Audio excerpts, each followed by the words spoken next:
যদি সবাই ফিরে যায়, ওরে ওরে ও ভাগা সবাই ফিরে যায়, যদি গহন পথে যাওয়ার কালে কেউ ফিরে না যায়, তবে পথের কাটা তুই রক্ত মাখা চরণ তলে একলা দলরে, তুই রক্ত মাখা চরণ তলে একলা দলরে, যদি তোর ডাক শুনে কেউ না আসে তবে একলা চলো রে।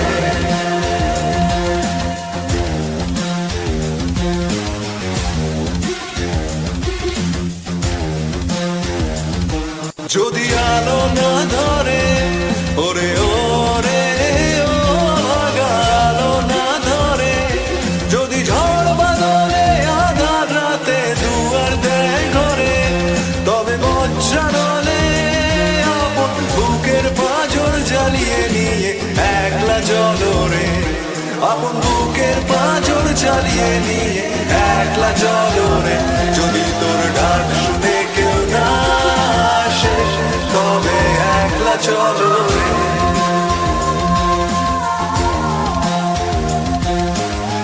একলা চলো, একলা চলো, একলা চলো, একলা চলো রে।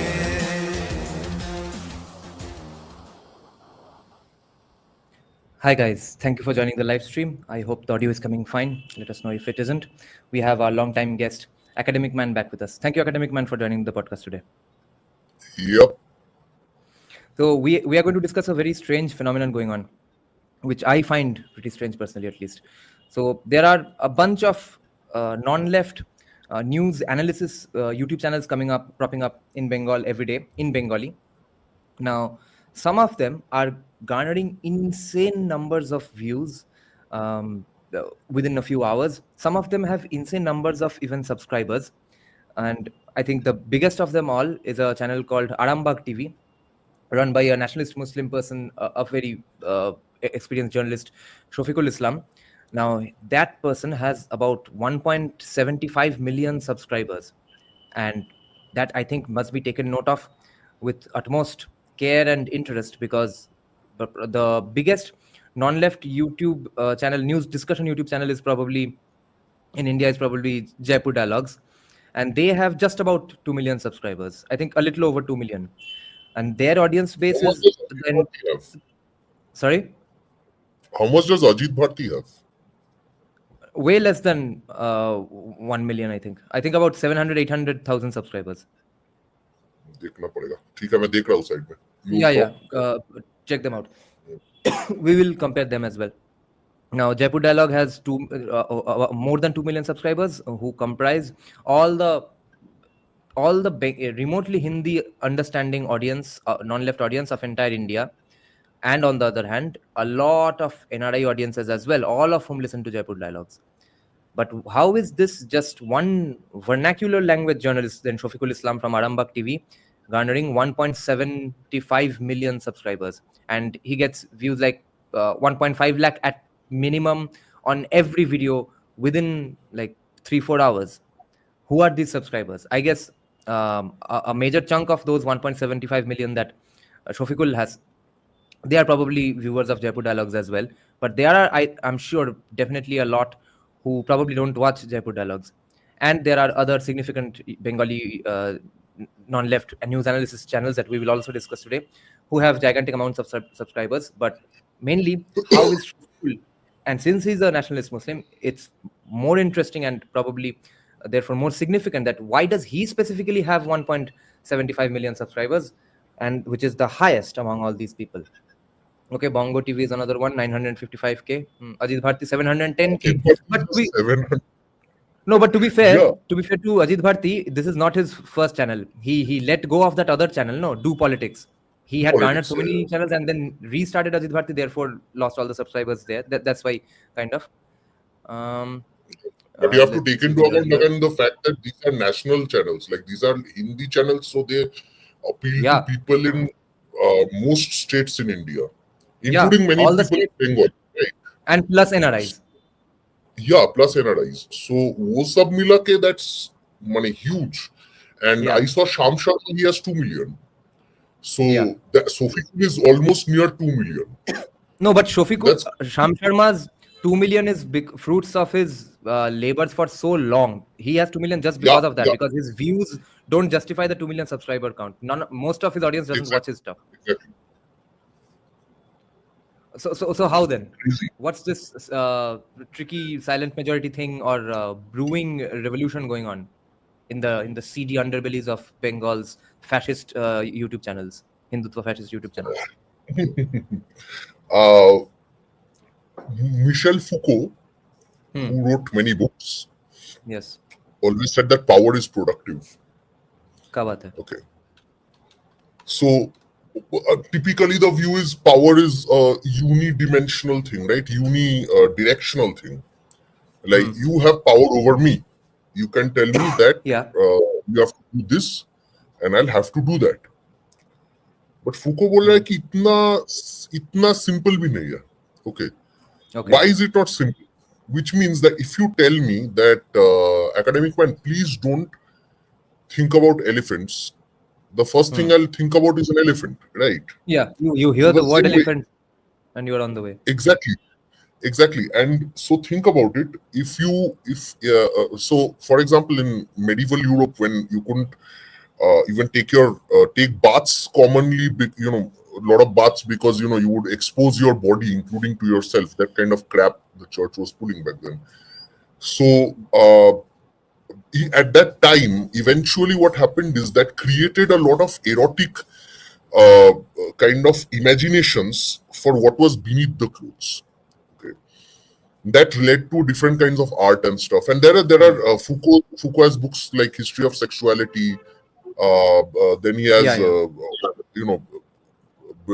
Discipline and Punish and many other books. But primarily the more important part that we have right now is the power is productive. Okay, power is not unidirectional. If you tell someone not to do something, think about a kid, you tell him not to play outside, he will want to go outside more. So something similar to that is happening when you have no avenues for expression, when your votes do not count per se, when you vote but you don't get the result you want, then then pressing another button becomes important, right? If you press the lotus symbol or whatever, Kastyaturi symbol or Congress symbol, whatever is your party of choice, and still somebody else comes to power, allegedly, again, these are all allegations by CPM and BJP and all, I'm not saying anything. Then what happens is that people get frustrated and they press on the subscribe button. Now Muba Menes is saying all news channels have good number of subscription. Agreed. Yeah, these are not news channels. These are not. Arambag TV might look like a news channel because he designs it like that. But this was not a TV channel per se. This is a simple local cable channel. Yeah, it's a one guy sitting with a camera which is crappy, by the way. The camera quality is horrible. Okay. And sometimes he even makes videos on his phone. It's not comparable to any mainstream channel. Right? Exactly. So if you think about exactly non-left, they are not exactly non-left. They are just way too pissed off with the current dispensation. That's all. But even they have 1.39 million subscribers, where they vehemently criticize the powers. Yeah. So this netizen has mentioned Shonge Aditya. Okay. Shonge Aditya, you know what that girl does? It's a young girl who just reads mostly court judgments against the ruling dispensation. Just court judgment, she gives a analysis of that. Okay. And that she has 800,000 ke subscribers. Okay. Just think about it. She doesn't even she doesn't even have graphics. Okay. When she wants to make a point, she actually takes out another mobile and shows it to her, the mobile where she's shooting. I think it's an iPhone. This is what's happening here. Okay. So if you think about it, these channels have very little investment. Like they don't even, I don't think they even invested 2 lakhs on the entire channel. Okay. And they have over 8, 10 lakhs, 12 lakh subscribers. Right. Look at Sharma Banerjee, almost 1 million.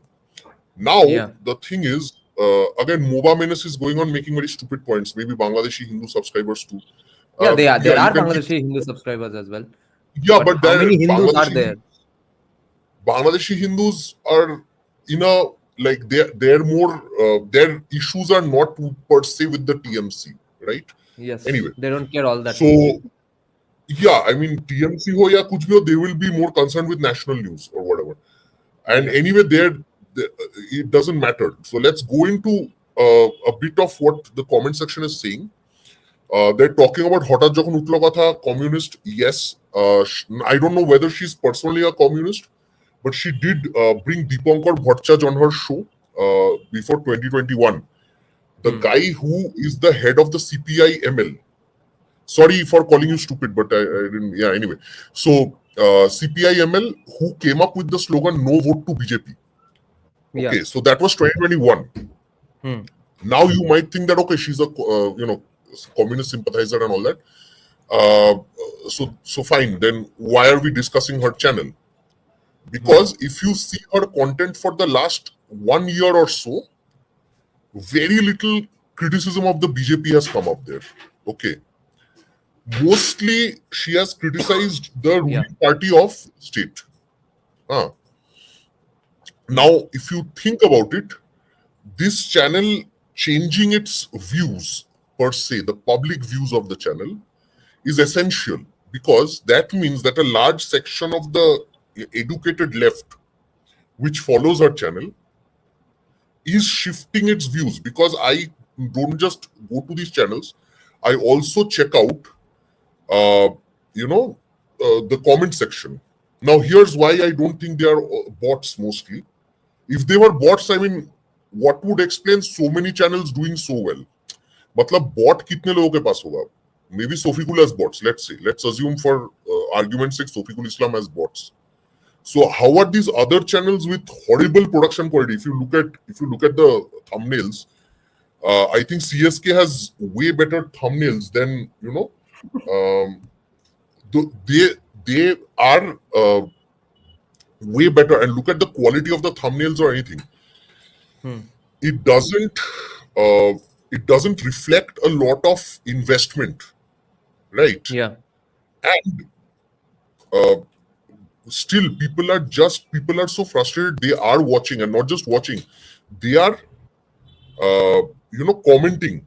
They are commenting, and if you read the comments, many of the comments are by, in Bengali, proper Bengali language, proper syntax wala Bengali, and they are, they're well, they are well descriptive and stuff. They're not just ha bhai sahi bola, Jai Shri Ram, chhod diya, aisa nahi. Okay, most of the channels are actually sometimes the comments actually engage with the other viewers and stuff. Okay, so what I'm trying to say is there is visible presence of these channels on the ground, right? Look at Bongo TV. This girl just has one camera, and she's from a village. Her name is she's a Muslim girl, Rojina Rahman. Okay, and her channel basically is all these people abusing everyone, okay, in the ruling dispensation. And that's how her channel has 44, look at this, 84K views in 4 hours, right? This is insane. I don't think bots can do this also. I mean, I don't know if bots can do this, but it doesn't, it's something else also. And if you go to the comment sections, you'll understand. And okay, VXT is saying bots or not, I don't know if there is correlation between the number of subscribers online and how people actually vote. Let me tell you that before, before 2014, very few people were supporting mainstream media, were supporting Narendra Modi. How do you think Narendra Modi became such a powerful figure in India? It's because of social media. Without social media, Narendra Modi would not have been prime minister 3 times. Okay. Facebook, X was not that powerful back then. Mainly Facebook campaigns. Some YouTubers. I remember some channels like TFI on Facebook. Okay. Some people, I don't know if Sanjay Dixit was there or not. I remember TFI quite clearly, the Frustrated Indian. And these channels heavily campaigned for Modi. Okay. And they often even did it as neutral platforms. Like they would sometimes like criticize Modi in one video and then 10 videos they would criticize Congress. Something like that. So that's how they built the brand of Narendra Modi. So I think you are underestimating the power of social media here. I have two things to add here in the Hotat Jodi Utlo Kotha context and Shafiqul as well. Two different points. One is that that girl from Hotat Jodi Utlo Kotha, we could all, I think, comfortably bet that she's a leftist. But the way her criticisms are of the Trinamool right now and the way she frames them are very, very convenient for BJP supporters, viewers and BJP party themselves. But mostly the fence sitters, I think, the way she is critiquing Trinamool, the way she is recommending things, people will end up thinking of BJP as the most credible alternative to Trinamool. That's how subtle her messaging is.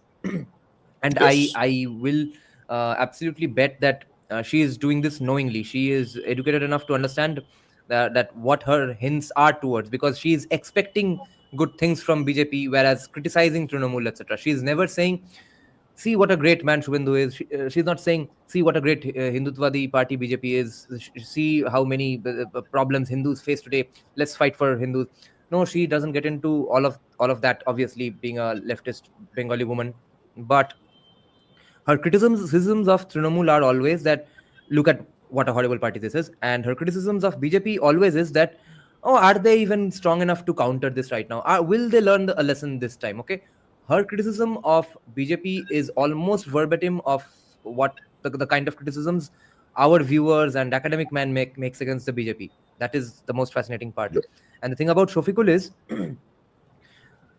firstly, his views, okay? 1.7 million subscribers, 11,000 videos, a total of 1.3 billion views. Now, check out average views. Okay, 7 hours ago, 104,000 views. Wait, let's go to videos. This is the biggest channel. This is run by a Muslim. 161,000 views in 5 hours, 104,000 views in 7 hours. These are some abnormally less watched views because it wasn't that big of a topic. But on an average, 189,000 views in 23 hours, 2 lakh views in one day. Now, the main hilarious part about this channel is that he is not even really doing news analysis, because for that, my favorite channel is Jukti Tokko Shonge Orko, which has about 884,000 subscribers. But this guy with the highest subscribers just reads out random pieces of news and vents. He just vents and just explains what happened. Hardly 3 to 4 videos max, with 6 to 7 minutes of video. That's all. That's all he does in the entire day, and he gets 1.5 lakh, 2 lakh views for that. Exactly. Yeah, hardly significant breaking news. He goes for the crazy stuff, that where one particular Trinamool guy said insanely crazy, how that's representative of entire Trinamool. He gets into those nitty-gritty fun news stuff. But after all, he's a Muslim. How significant should we take that? That two of the biggest non-left anti-Trinamool YouTubers in Bengal today, news analysis portals in Bengal today, are run by Muslims. I think there is one more, right? One run by an elderly Muslim woman.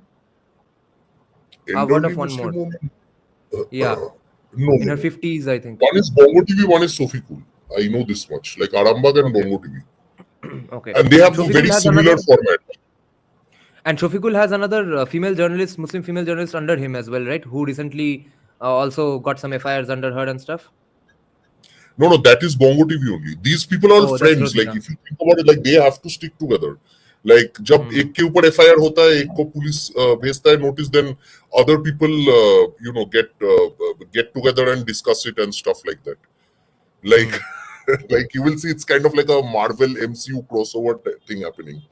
So Actually, Sofikul became famous because of Shanmay Banerjee. Okay. Sofikul was arrested during the pandemic because he showed something like people stealing funds or something, you know who.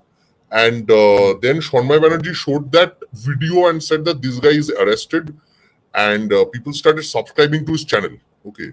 And then out of nowhere, he crossed 1 million. Okay. So that's what I'm saying. Bhojpuri channel, Bhojpuri channel ho sakta hai. Manish Kashyap. How many subscribers does Manish Kashyap have? Very interesting thing. But another aspect is, all of these are news channels. I'm not talking about random entertainment channels with Bhojpuri songs. Okay. That's the whole point. Like, these people don't watch these for relaxation and entertainment. Right? These are not movie channels. These are not entertainment channels. These are not shorts and reels or Insta reels where, people get a high from that. None of these are like that. These are very boring news channels with some kind of breaking news format, or sometimes they're just like the Hotat Jokhon Utlo Kotha girl. She just, she just keeps talking about, she talks in a very monotonous voice about things. People who watch her basically appreciate a good Bengali, essay kind of format. But again, these are not like, you're not watching Bhojpuri song reels here, right? So that's the thing. So the main point then, does it have significance for a Muslim voters constituency, and overall even, do these numbers mean anything for elections? Okay, so these are two different questions. Yeah. The Muslim voters, I still won't bet a lot. Again, I don't know what happens in their community. So I can't really say what the effect of these channels is on them. But I do have some. I am close to some people who do analyze their behavior. Like, they write papers, they talk to them on a regular basis for ethnography and sociological stuff and all that. And it is true that there is a high level of disillusionment. With the Muslim community, I cannot guarantee or say anything that this will, go against TMC in the elections. Not with the Muslim community. With respect to the Hindu community, that's where I think it might have a impact, a nice, a visible impact. Whether it's nice or not, I don't know. Because I'll tell you something, that Hindus, if you think about it, the BJP's vote share right now is completely sustained by social media in West Bengal. Okay. Yes. If you think that the BJP cannot campaign, like many times we see, when the BJP tries to campaign, there are problems. What problems, who is causing them, I won't go into that. Everyone knows. But if you look at it from an objective viewpoint, the BJP has no presence on the ground. Okay. Yeah. And yet it is keeping up a almost 38 to 40% vote share. And it has even increased its votes in the last Lok Sabha election. Although it did not do well, but BJP's votes, actually, the number of votes BJP got actually increased in the Lok Sabha 2024. So look at a seat like Jadavpur, where the BJP candidate was almost absent, right? And Srijan rode on cycles, ran door to door, and still got 3 lakhs. The candidate of Jadavpur constituency in the Lok Sabha, he got 5 lakh votes just by appearing twice in the area. Yeah. So if you think about it, there is a visible presence of BJP even in the electoral sphere, if you think about it. And this is not being done by door-to-door campaigns or BJP's, leadership and all that. Except Shubhendu Adhikari, there is no visible leader on the ground for BJP. Do they even have the manpower to do campaigns of that sort?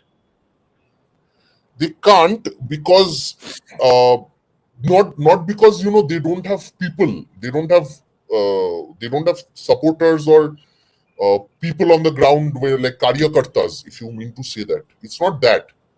It's just that in West Bengal it is very difficult to campaign. Why it is difficult? Again, I won't go into that. Okay. Yeah. Yeah, I know. I wonder why. Yeah, you wonder why. Look at your right hand. Anyway, Yeah. the point I'm trying to make is if a party keeps sustaining almost 40% of the vote share out of thin air, and which has roughly 30 to 35 lakh ka difference with the ruling party right now as of the last election.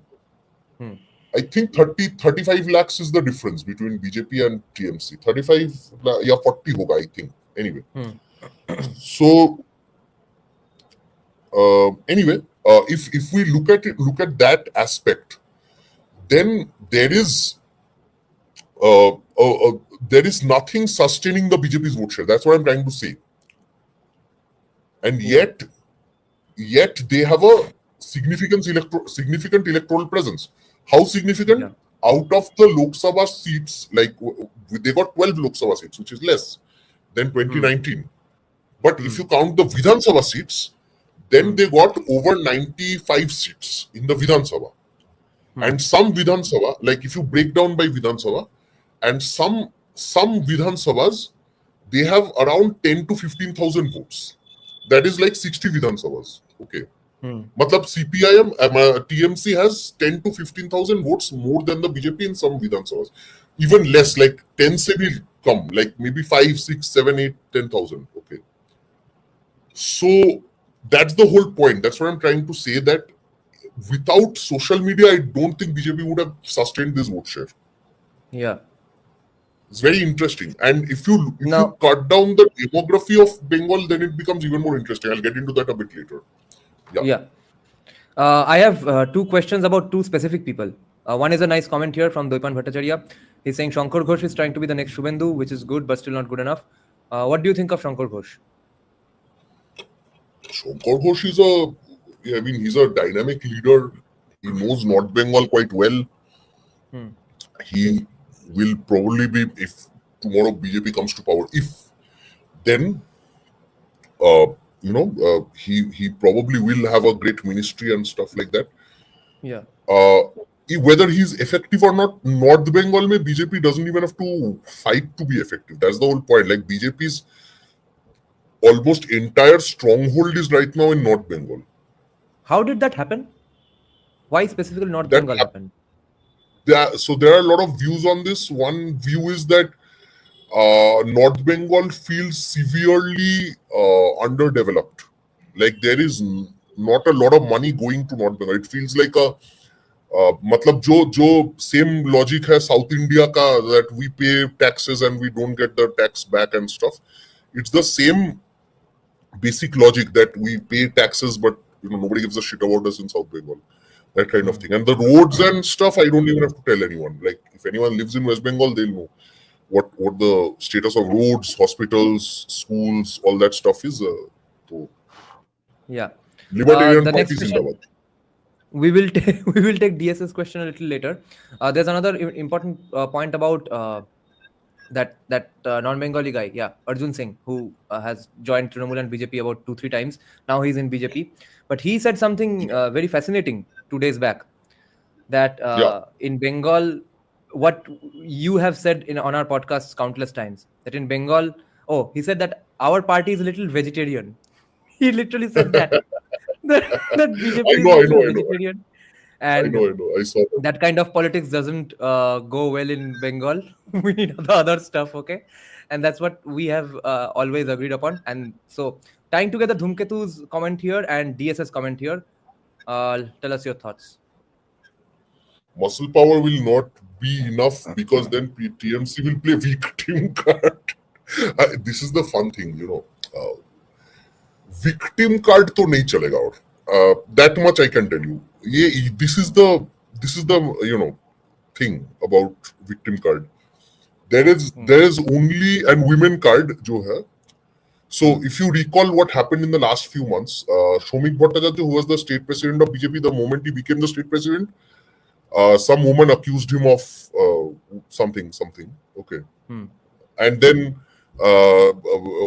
right before that, Kartik Maharaj, who is I think who is a Padma Shri right now, and he basically campaigns for Hindu unity in Bengal. Even some woman said, some Kakima came and said he did something.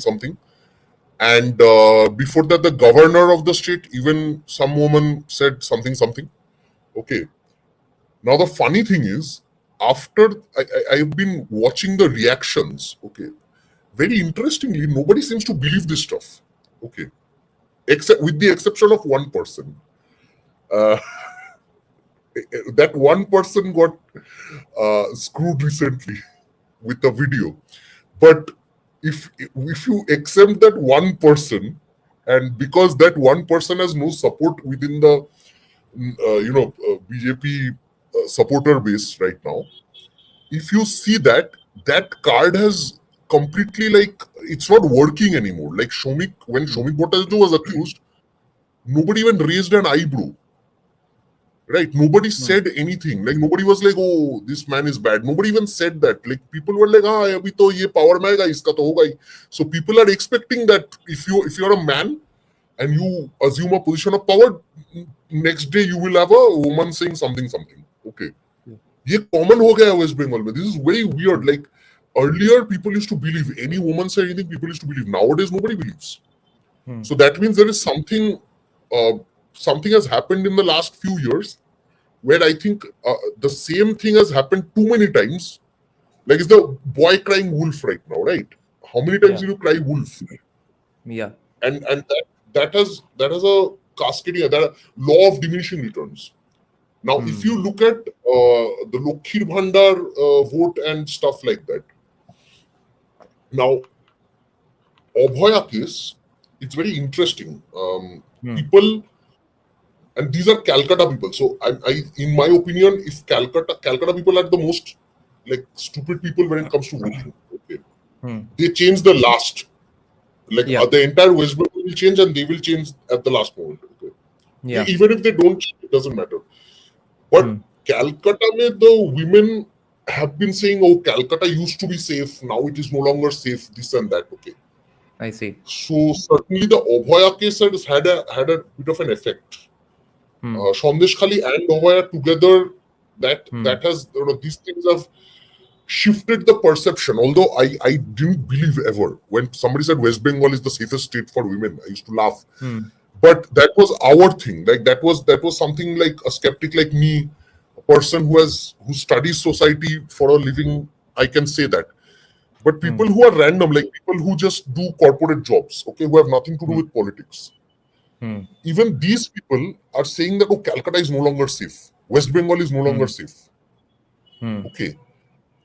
And that's the whole thing. Like, I see that the narrative. So this is where social media is important. This is like people are going on asking, right? Like, what is the electoral dividend of this social media thing? Dekho, earlier times, this Abhaya case would not have been so powerful in like maybe before social media. It would have been a news report. Simple. Isko amplify kiya hai social media. Yeah. But that has amplified another kind of narrative. Like, oh, Calcutta is not safe. Oh, Calcutta sucks right now. Calcutta has no jobs. Right? Okay. So everyone works outside Calcutta.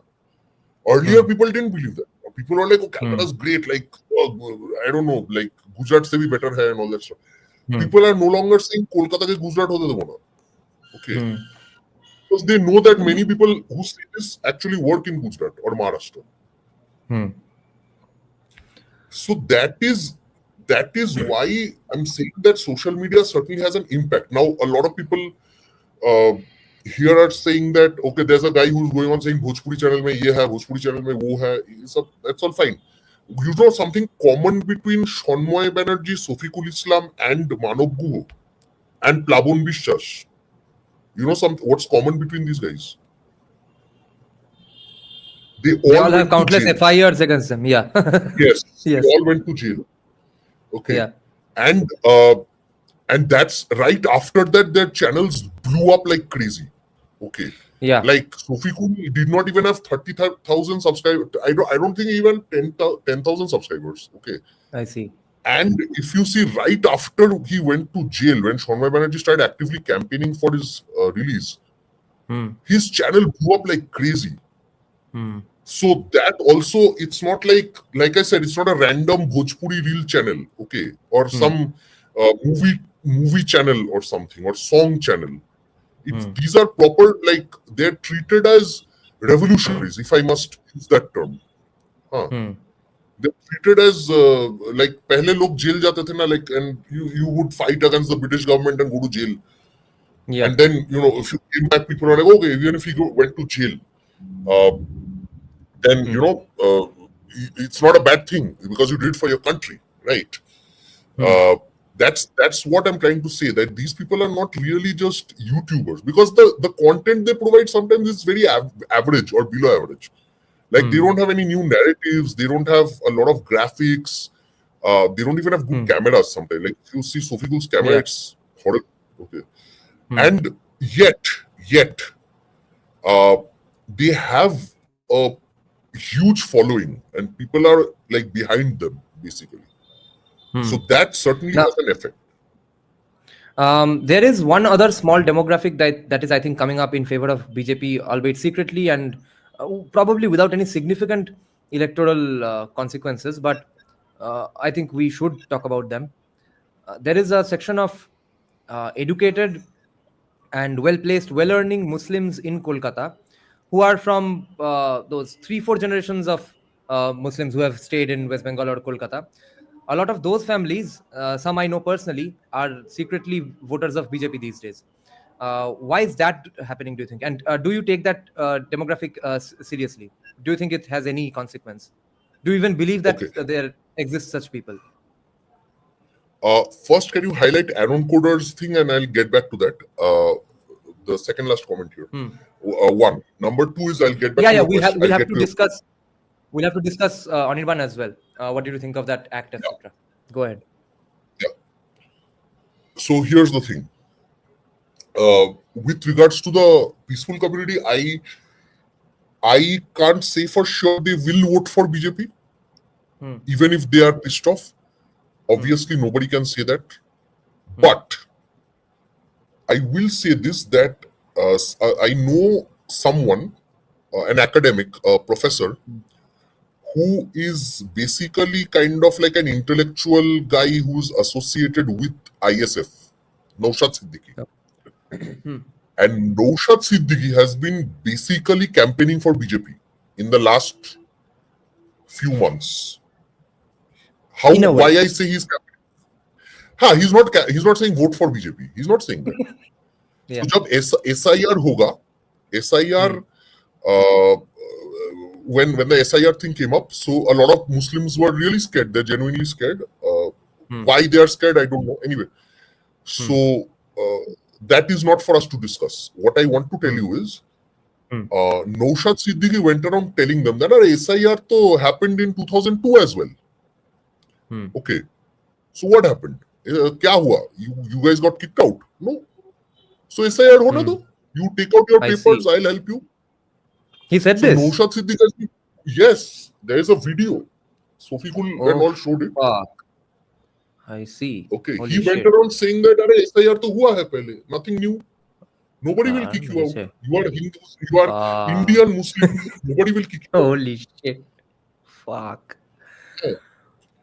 And once not just that, I know for a fact that there are certain constituencies like Bhangor and all, where definitely, he has a big presence.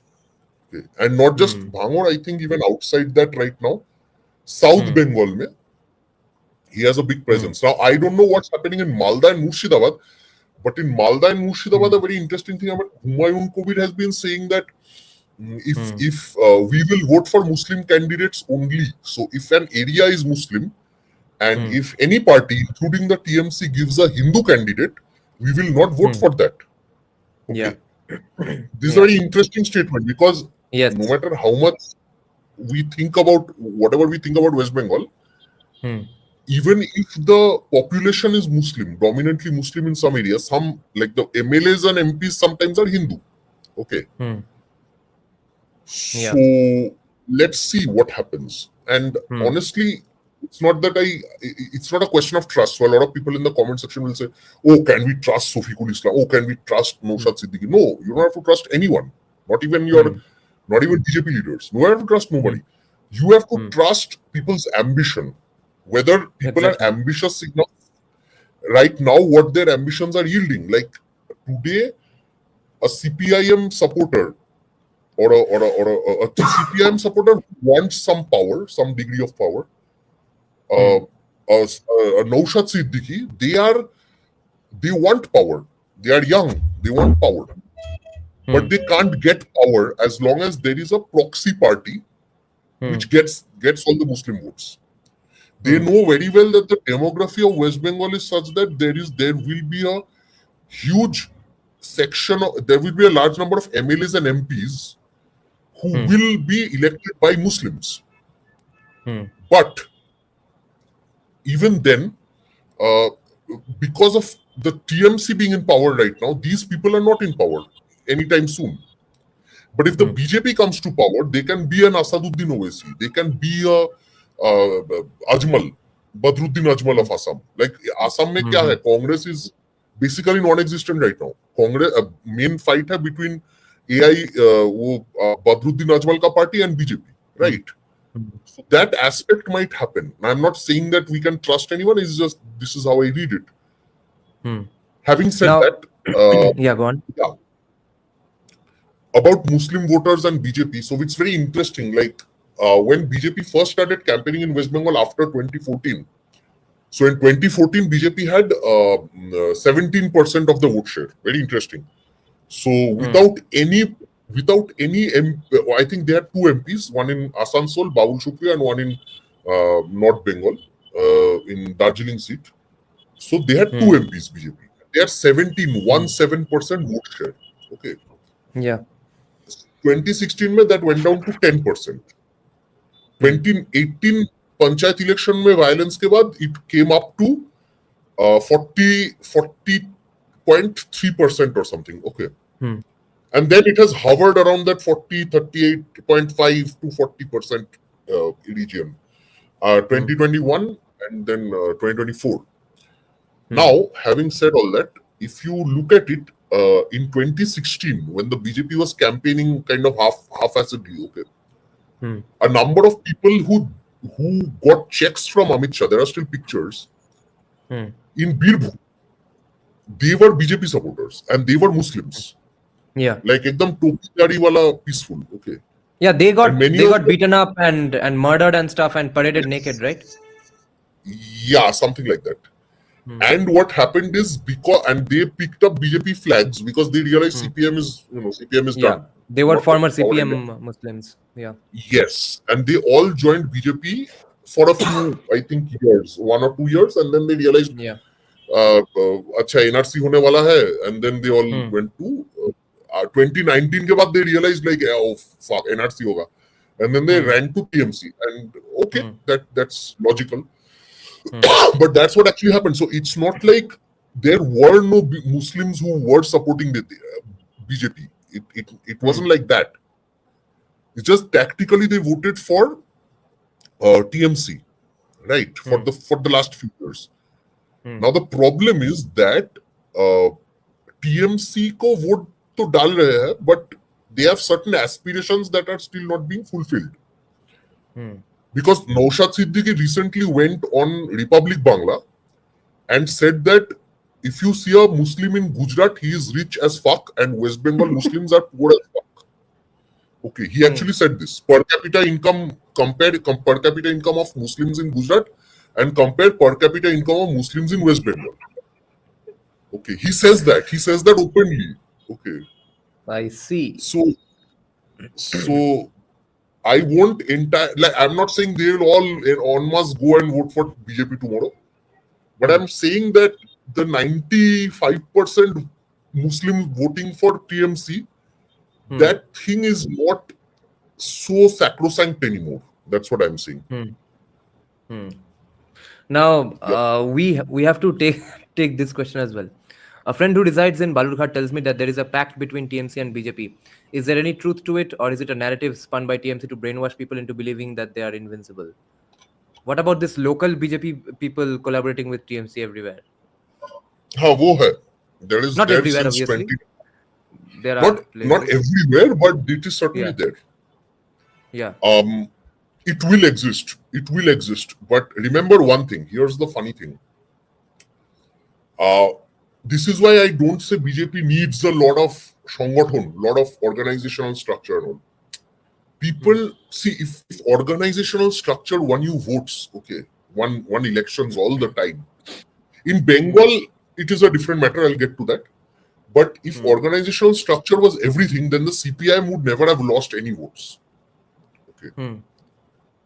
CPIM would have won forever, like 200 years CPIM. Okay. You see, the organizational structure thing might be important for BJP. It might be necessary for BJP in the one sense that they can't even send their polling officers or booth people during the day of the That's election, what I was getting at. because it's that unsafe. So either they need organizational structure for that, or they will require president's rule. Which do you think is more feasible? That's what I was coming. Sorry, I was going to come to that. Yeah, go ahead. Actually, that having said that, yes, where is organization important? It is important on the day of election, during the counting, right? And okay, I concede that point, but I'm telling you this, that sometimes it might be too big to rig. Sometimes it might also be that if let's say you think of it like a game, right? Like your midfield is weak. Okay, your midfield is strong, your defense is weak.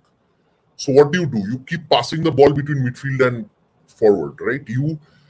If you think about it, BJP has strongholds like North Bengal and western part of West Bengal, right? I think they will focus most of their resources and power in those seats. Like they will spend a lot of money in those seats. They will like get a lot of people in those seats. Maybe they'll just leave some seats in 2026. They'll just say, "हाँ भाई छोड़ो, यहाँ पे जीत नहीं पाएंगे." Maybe seats where they are going to lose by over 50,000 margin. ऐसे seats में नहीं काम करेंगे. They might work harder in the seats where the margin is less than 10K, 10 to 15K.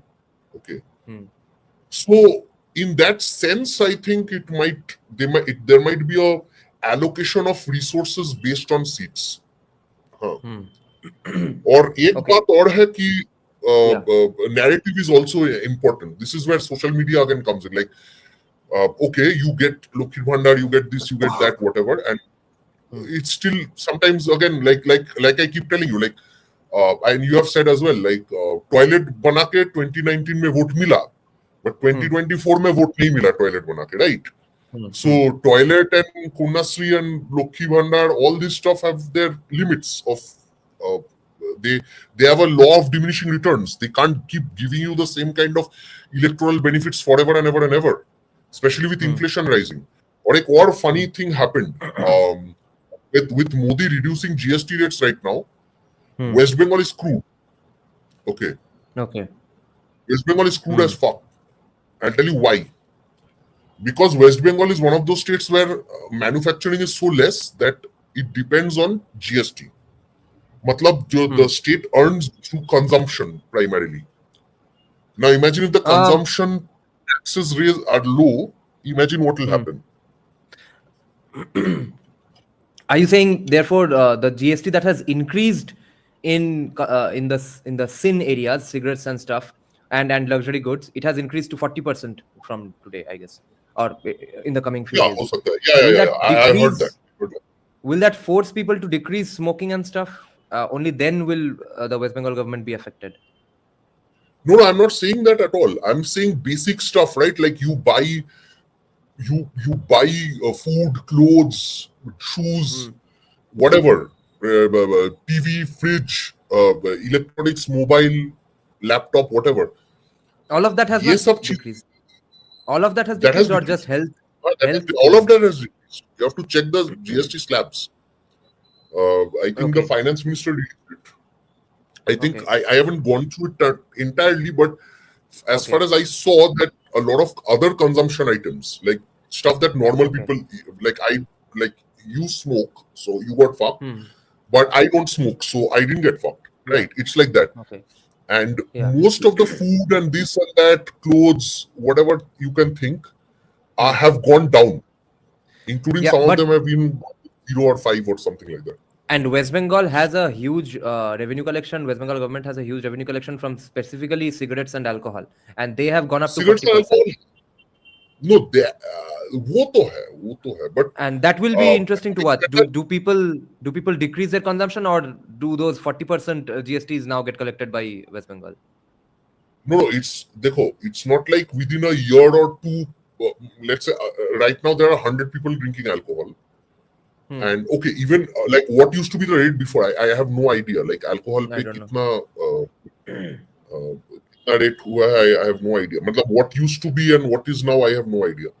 But if it was, let's say, 30% and became 40, like 18% and become 40%. It's 40 now. All sin taxes are now 40. Cars, I got good that. stuff. हाँ. Yeah.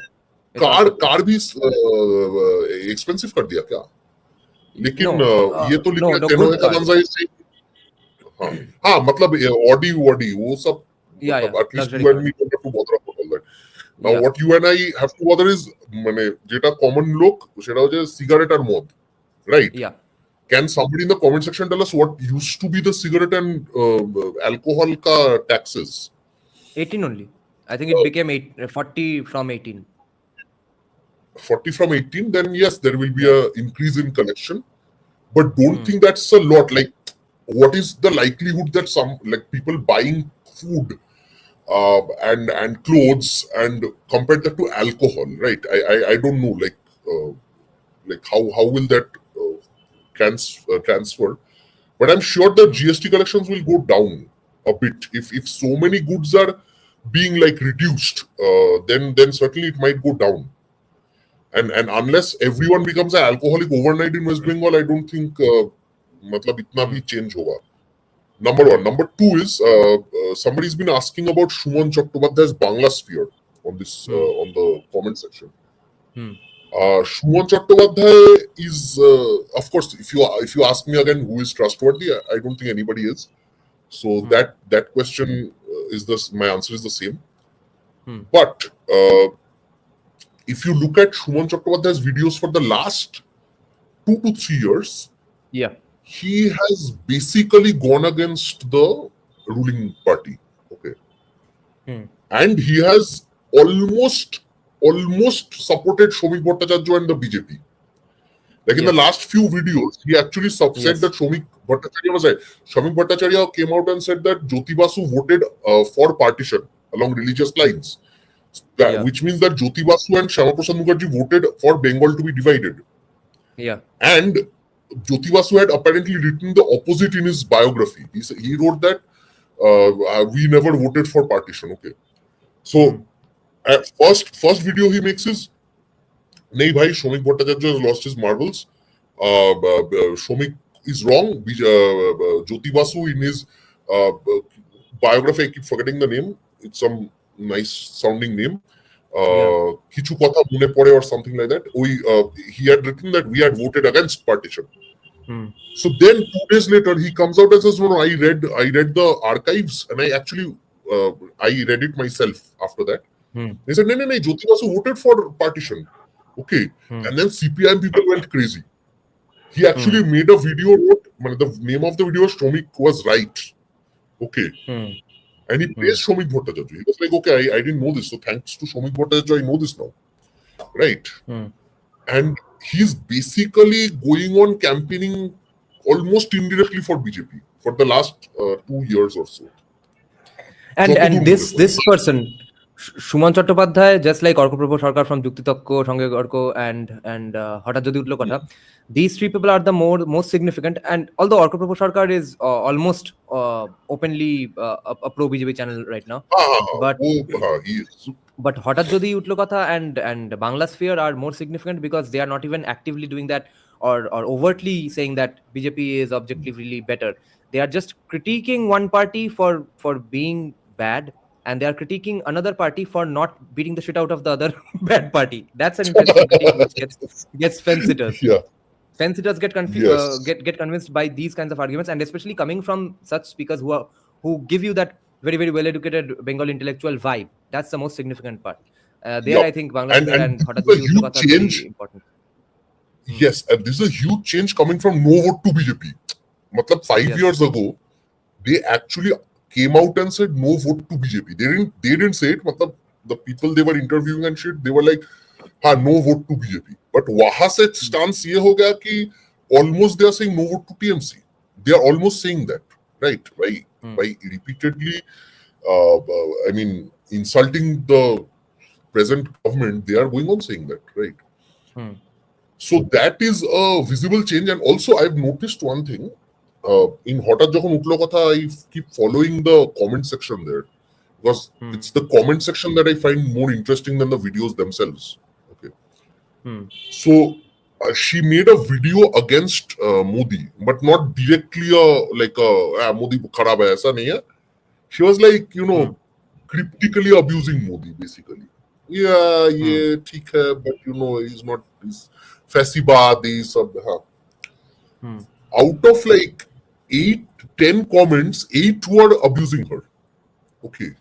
8 were saying, but I don't care. You people are leftists. You people always abuse Hindu leaders and that kind of thing. Okay. Everyone knows she's a leftist. मतलब उसके channel पे ही लोग बोलते हैं कि you are a leftist. Okay, ऐसा भी नहीं है कि neutral खेलना बंद हो गया अभी. But the moment she speaks against Modi, one video against Modi, and people are like insulting her. You can go and check in the comments of that video. It has one of the least amount of likes, by the way. Okay. Whereas if you go to her, the rest of the videos that she has made, every video supports her because every video is against TMC. Okay. Yeah. Now, what about Bangla Pakho getting beaten up by Congress supporters? What the fuck happened there? What a weird story. वो क्या हुआ कि Rakesh Singh, he's a BJP leader, he went and he started putting like kala paint on Rahul Gandhi's face in Congress Bhavan. Okay. So he said, people, Congress insulted Modi's mother, so we'll fuck Congress up. Okay. Yeah. So he went. And I think Kanglu Pakho went and said, bhai, you should not do this. But Kanglu Pakho went to defend Rahul Gandhi. Okay. Yeah. They sat down with the Congress, the Congress people inside their party office and were discussing if you all need any help. We are here to protest against these who destroyed your posters and stuff. So what happened is one of the most prominent leaders of the area is Santosh Pathak. Okay. Not a Bengali, by the way. And I think he said some shit against Biharis in front of the guy. And he didn't say anything in front of the guy. He actually said that other people who were waiting outside the room, they suddenly got in and started beating them up because they had known him from his earlier speeches against Biharis. And that area is full of Biharis, both Hindus and Muslims, who are supporters of Congress there. So all of them got pissed with Gorgo. Rishabh ka comment highlight kar. Highlight Rishabh's comment. No, I'm not highlighting that. So anyway, but this is the thing, like Bangla Pakho, nobody takes Bangla Pakho seriously. I mean, I've been saying this for years now. I mean, I used to think they're a threat, but now you see what happened after Malda, Murshidabad and Bangladesh is, after Hasina's departure, things changed a lot. Okay. All of these channels, Sophie Cool, even Hotat Jokhon Utlo Kotha, they showed all the videos from Bangladesh and then Malda and Murshidabad. Okay. Hotat Jokhon Utlo Kotha actually did all emotional videos on Malda Murshidabad. And even though she did not really blame peacefuls, hua kya hai ki that aspect of, you know, the argument has come up that whether peacefuls are Bengalis or not. Because if they are Bengalis, why are they beating up Bengalis? Okay, that aspect is coming up. So Yeah, go on. That thing is happening basically. Yeah. In which country do most Bengalis get killed per capita? This is exactly, this is the kind of questions people start asking after Hasina left, because I think what Yeah. happened is still Hasina was there. Ek Hasina thi, when the Yeah. BJP channels did not Wow. really so BJP channels did not show the stuff happening in Bangladesh. They used to. It's not like they didn't. But उतना भी नहीं दिखाते थे. Okay. But right after Hasina left, I think also what happened is Bengalis kind of stopped, like didn't think about Bangladesh like that. Like they always thought of Bangladesh as a very nice and cultural place. Okay, Yeah. the Bengalis in Calcutta at least. Huh? Yeah. And they never saw the Bangladesh that we see. And Yeah. honestly, that narrative was there. But when Hasina was forced to abdicate and they saw that all the stuff that was happening right after Yeah. that changed, like that. मतलब वो सपना टूटा है पर दिल अभी जलता है, वो जो है, मतलब मुन्ना भाई एमबीबीएस का जो गाना था ना, वो that happened with a lot of Bengalis basically. Yeah. So exactly. Now the other thing we have to discuss is Pankaj Chakraborty's comment here. Does it happen at the leadership level or on the ground level simply? There's another adjacent comment which I'll just put up on the screen. Okay, just read out Pankaj Chakraborty's comment first for the people who are listening just on audio. And I can't read right now because I took off my glasses. Impact আছে, but still আমাদের এখানকার বুথে অনেক ছাপ্পা vote পড়া সত্ত্বেও 24-এ BJP জিতেছে, কারণ আমাদের এখানে মানুষ অতিষ্ঠ হয়ে গেছে। I am from Salt Lake sector 5 exactly. Is the pact happening at the ground worker level or the leadership level? ये तो है, ये दोनों लेवल पे ही है, but I think that the present leadership of BJP is much better than 2021. If you look at the kind of people who are leading the party, they are more articulate, organized, they are more popular. Okay, they are less hated by people also. Okay, I've heard recently two interesting criticisms of BJP. One I don't agree with personally, and one I'm not sure what to think of it. One is that the moment Shomik Bhattacharya was made the president of state BJP, my Bhadralok non-leftist friends now have started saying that, okay, therefore why shouldn't he be the CM candidate for 2026, and why isn't BJP campaigning behind him, just like they had said for Abhijit Ganguly as well.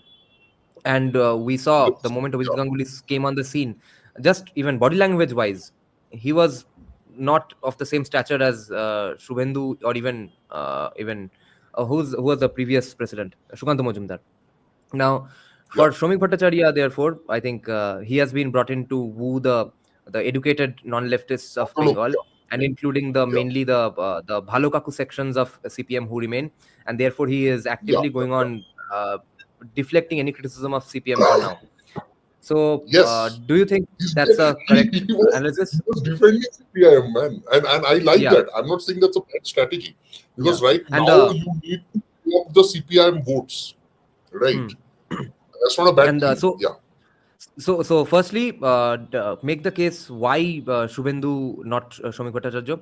Secondly, the other criticism I'm recently hearing is that this is from even people who are now on board with Shubhendu reluctantly, is that if actually all the big non-left channels have also made this point, if today Mamata Banerjee had been the leader of opposition in Bengal, and these exact same things had been happening from the perspective of the rulers, whichever party, Mamata Banerjee would have brought the entire state to a standstill, which Shubhendu is not being able to do.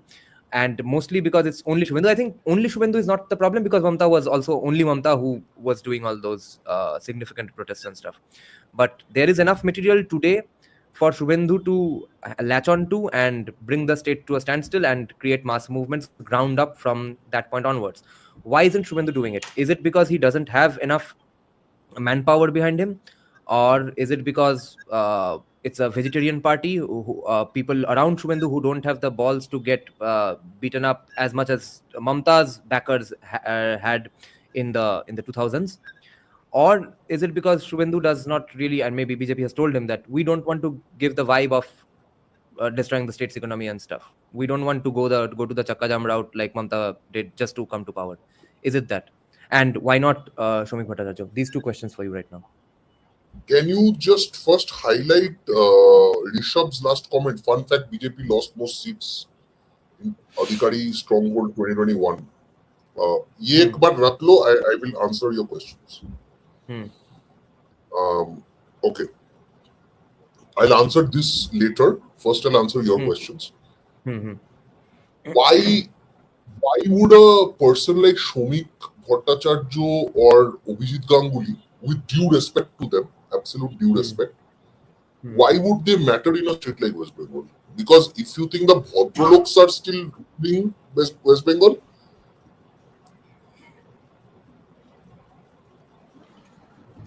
hello? Yeah, if you think the Bhadraloks are still ruling West Bengal, then it's that's not the case. Okay. Now, with regards to whether Shomik Bhattacharya or Abhijit Ganguly are not relevant demography wise. Like by demography, I don't just mean Hindu Muslim. I mean class, caste, configuration and stuff like that. Okay. So Shomik Babu is good for getting the 2-3 lakh CPM votes that exist in every Lok Sabha. That's fine. मतलब per Vidhan Sabha maybe 20, 30, 40,000 votes. वो अगर थोड़ा सा भी 10-15,000 यहाँ पे कर लेंगे तो हो जाएगा. But other than that, he's like the Bhadralok leader's appeal is negligible. Having said that, why Shubhendu Adhikari not behaving like Mamata Banerjee? Right. Because Mamata Banerjee had the tacit support of a lot of groups which Shubhendu does not. Including JU Naxals, Yes. who are experts at mass protests. Yes. CPM's biggest thorn was the Naxals. Okay. Amen. Now maybe they are friends, but back when CPM was actually in power, CPM also CPM had one interesting thing. You see, not just the Naxals of JU and all, who I don't want to pass value judgments. You know what to think. Mamata Banerjee's faction was also somewhat supported by the CPIM because it broke the Congress into two parts. Yeah. Okay. One was the Congress, INC, one was TMC. So, if you think that Mamata Banerjee just came up in a vacuum and fought her way out, I have never agreed with this thesis, as you know. And I always told you, just fighting on the roads get you votes, then Mamata Banerjee would have been Chief Minister in 2000, the year 2000, not 11 years later. Okay. Mamata Banerjee became the Chief Minister because Congress supported her in the center. It's as simple as that. Like day and night. It's as simple.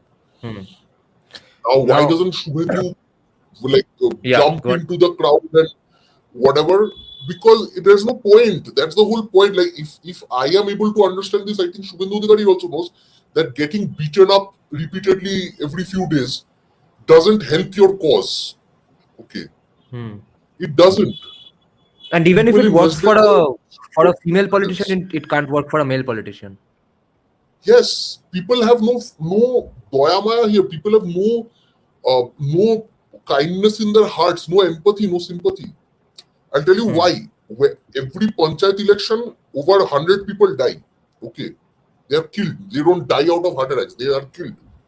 By whom I don't know. But nobody cares. Nobody says a word. Nobody protests. Nobody does anything. Hundreds and hundreds of people were killed in Morikjhapi. Nobody did even one protest in Calcutta. You really think that getting beaten up every day is like your way to power? Then you're wrong.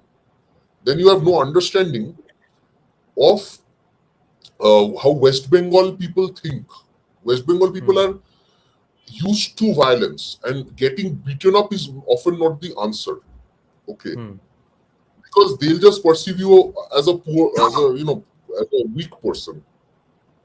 So Shubhendu knows that. That's why he doesn't get beaten. What's the point? He can break tomorrow. He can put a bandage on his arm and say, "I got beaten up." what's going to happen? Nobody will care. No one cares. No one cares. Okay, let's just to extend this point, just to piss you off. Let's take Buddhadev Bhattacharya archives comment. Actually, Shomik Bhattacharya as CM and Shubhendu as deputy. Is this configuration even possible? Why isn't it possible, academic man? I won't say it can never happen, but why will it happen? Because if Shubhendu Adhikari gets the votes of Rarbongo, which is now the main target area, and Shomik Bhattacharya gets the vote of Calcutta votes don't matter. Like, you have to see the demography. Again, demography is everything. Demography is destiny. Demographic interpretation is the main thing.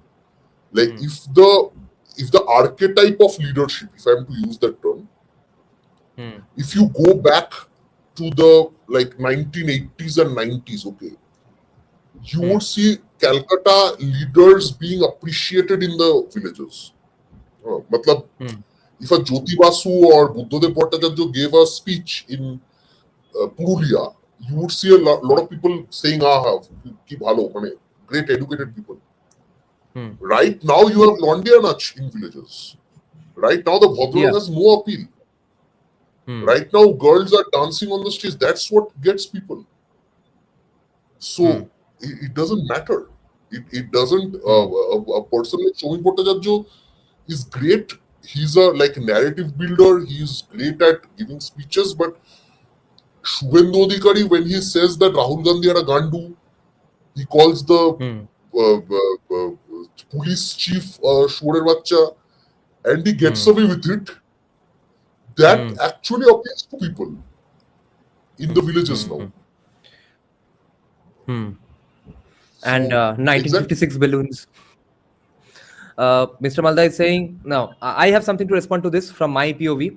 You add on whatever you want. Mr. Malda is saying, I think Shomik Bhattacharya as the face, but after that, Shubhendu becomes CM. But firstly, the other possibility that the other guest was mentioning was that Shubhendu as deputy. Now, I don't think under any circumstances Shubhendu will be happy with being the deputy. He will, all the fears that people have from Shubhendu, they will come true immediately if Shubhendu is the deputy and someone else is the CM. Okay. Exactly. On this topic specifically, Shubhendu CM but face Shomik Bhattacharya for the elections. Even that I think is a very bad idea, because if you talk to people who have been attacked and stuff, even Adi BJP people, okay, if people who have been in BJP and RSS circles since the 70s, who have given their lifetimes, all their energy, resources, countless kinds of direct and indirect sacrifices, vicious sacrifices, all of those people, even those people today admit that in times of distress, the only person who picks up their phone calls is Shubhendu Da. Just a few days back, that person called Bobby from the Diamond Harbour constituency, who was basically left on his own to get killed even in 2024 elections, where Abhishek Banerjee won with some 2 billion votes or something. Even he said, he's an ancient BJP guy. Even he said only Shubhendu Da picked up his phone. Now that picking up phone, that okay, no matter in what way, Shubhendu Da, okay, just a few days back, just 4 or 5 days back, Shafiqul Islam again was saying that again police came to his house. First person to call him up is Shubhendu Adhikari. And maybe it doesn't have any real world consequences. Maybe it won't have any direct benefits to Shafiqul. Maybe Shubhendu is not going to come to his house and fight with the police with his bare hands. But simply knowing that, okay, some assurance is there that Shubhendu is there. Even that, let's call it worst case scenario, fake assurance. Even that fake assurance is being given by only Shubhendu Adhikari to all such people. Shafiqul Islam is a journalist, and Bobby is an Adi BJP politician. All of those kinds of people are getting support only from Shubhendu, and therefore that's important when you are going to fight for BJP and put up flags here and there and get the shit beaten out of you. You need such a face whom you know that guy is the face, and that guy probably will take my call. That's an insanely significant thing for the guys willing to go out to campaign for BJP right now. Now, academic man, go ahead. I don't think having a CM face will help BJP right now in 2026. I see. Why not Shubhendu as CM face? There are a few reasons. If Shubhendu Adhikari is made the CM face, and in case BJP loses, that's the end of BJP. Okay. In rural Bengal. If Shomik Da is made the face and they fight, then I don't know whether they'll be able to win at all. Okay. And also there are questions of lobbies and stuff, so that's always been there. So I don't think having any face is important right now. I think, but then you can't make Narendra Modi the face, right? But I think what Modi ji's recent, when I saw the recent thing that when Modi ji came, I saw that there were two people only whose faces were right after Modi ji's. One is Shomik Bhattacharya and Shubhendu Adhikari, and both are beside each other, like at the same level. Okay. So one represents new BJP, one represents old BJP, one represents rural Bengal, one represents urban educated Bhadralok class, one represents the more aggressive guy, one represents the more debater, kind of Bhadralok debater kind. Okay. So one represents a more frustrated rural populace, one represents frustrated urban population. Okay. So having said all that, I think that this is a clever strategy to go for right now. And dekho bhai, honestly speaking, you need a guy who knows how to run the state if BJP comes to power. Like Shubhendu Adhikari was the transport minister for many years. He has been with the ruling elite for a very long time. For almost 10 years, he was with the TMC as a minister. Not 10 years, actually, I think 5 years. But he was, before that, he ran, basically, he created the TMC in rural Bengal. But if you think about what the TMC... TMCP as well. He was the king of TMCP. Exactly. And also, if you look at it, the TMC was primarily a South Kolkata party. Shubhendu Adhikari was the one who did the Nondigram movement the way it was supposed to happen. Without Shubhendu Adhikari, the Nondigram movement would not have happened. This is very essential for us to understand. Because it was a CPM stronghold. It was a CPM stronghold, and 80% of farmers had already agreed to it. He got hold of those 20 goddamn percentage of farmers and created a movement that fucked the entire process. No, that's again, I'm mixing up Shinguda and Nondigram, but even Nondigram was a CPM stronghold. Yeah, I completely mixed up Shinguda and Nondigram. No, but exactly my point. Like Nondigram would not have happened without him. Yeah. And honestly, like he knows the organization of not just BJP, he knows the organization of TMC as well in the state entirely. Like and the police, and the Gundas and the Amlas. He knows all of those every OC, exactly. Yeah. Every OC, every Jela Parishad member, everything. He knows all that shit. Okay, he just keeps talking about it. Like if you see a speech by Shubhendu Adhikari, he'll say, "Oh, acha, ei jela, ei lok chilo." Like you can't make this shit up. You have to be a politician. Out of 24 hours, I think he sleeps 4 hours and 20 hours he does politics. Okay.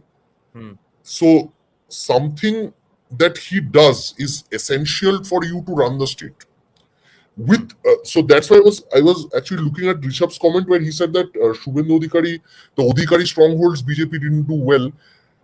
That's besides the point in 2021, because in 2024, if you look at the results, Shubhendu Adhikari, all the candidates that Shubhendu Adhikari personally supported, it was like Trump supporting people, right? Yes. So whoever he supported won. Abhijit Ganguly, then there was Manoj Tigga, I think he became an MP from Alipurduar. Then his own brother in the Kathi Lok Sabha. The 12 out of the 12 MPs that BJP has, like 10 were his people. Okay, he supported 10 of them openly, and they won. Obviously, in some areas you can't win, like in Malda, Murshidabad, South Bengal, it's very difficult to win. So, but places where BJP is supposed to win and like Shubhendu gives a boost, those areas Shubhendu's candidates did quite well. Otherwise, why would Abhijit Ganguly, who stays in Calcutta, go to Tomluk to fight the election, right? Because Tomluk is Shubhendu Adhikari's place, so that's why. So Shubhendu, exactly. So Shubhendu Adhikari is the prince of Medinipur. Okay, whether we like it or not, whether he's a fake guy or not, it doesn't matter. He is the king. Okay. Okay, Buddha Bhattacharya Archives has a great point here. He's saying, you are telling me that seeing how BJP appoints CMs, there is no possibility of a lightweight CM. Why no lightweight यहाँ CM पे in lightweight West Bengal? Even if they do it. This is not Odisha where सरकार autopilot पे चलेगा. Okay. This is not Gujarat where the entire organization is full of your people. This is West Bengal. और यहाँ पे अच्छों का band बज जाता है. So and honestly, a Bengali prime ministerial candidate won't come out anytime soon. Like, who is a threat to the top two people within the organization? It is somebody like Yogi Adityanath. It is somebody like Himanto. Himanto bhi utna threat nahi hai. That's the whole point. Like, Himanto might speak in Hindi, but Himanto is an Assamese guy, right? Whether we like it or not, the chief minister of Uttar Pradesh will enjoy more popularity in the Hindi belt compared to an Assamese guy or a Bengali guy. Okay. And Hindi belt will have the highest number of seats. Especially after delimitation, Hindi belt will have even more seats. Right? So, the Hindi belt vote matters for the national party.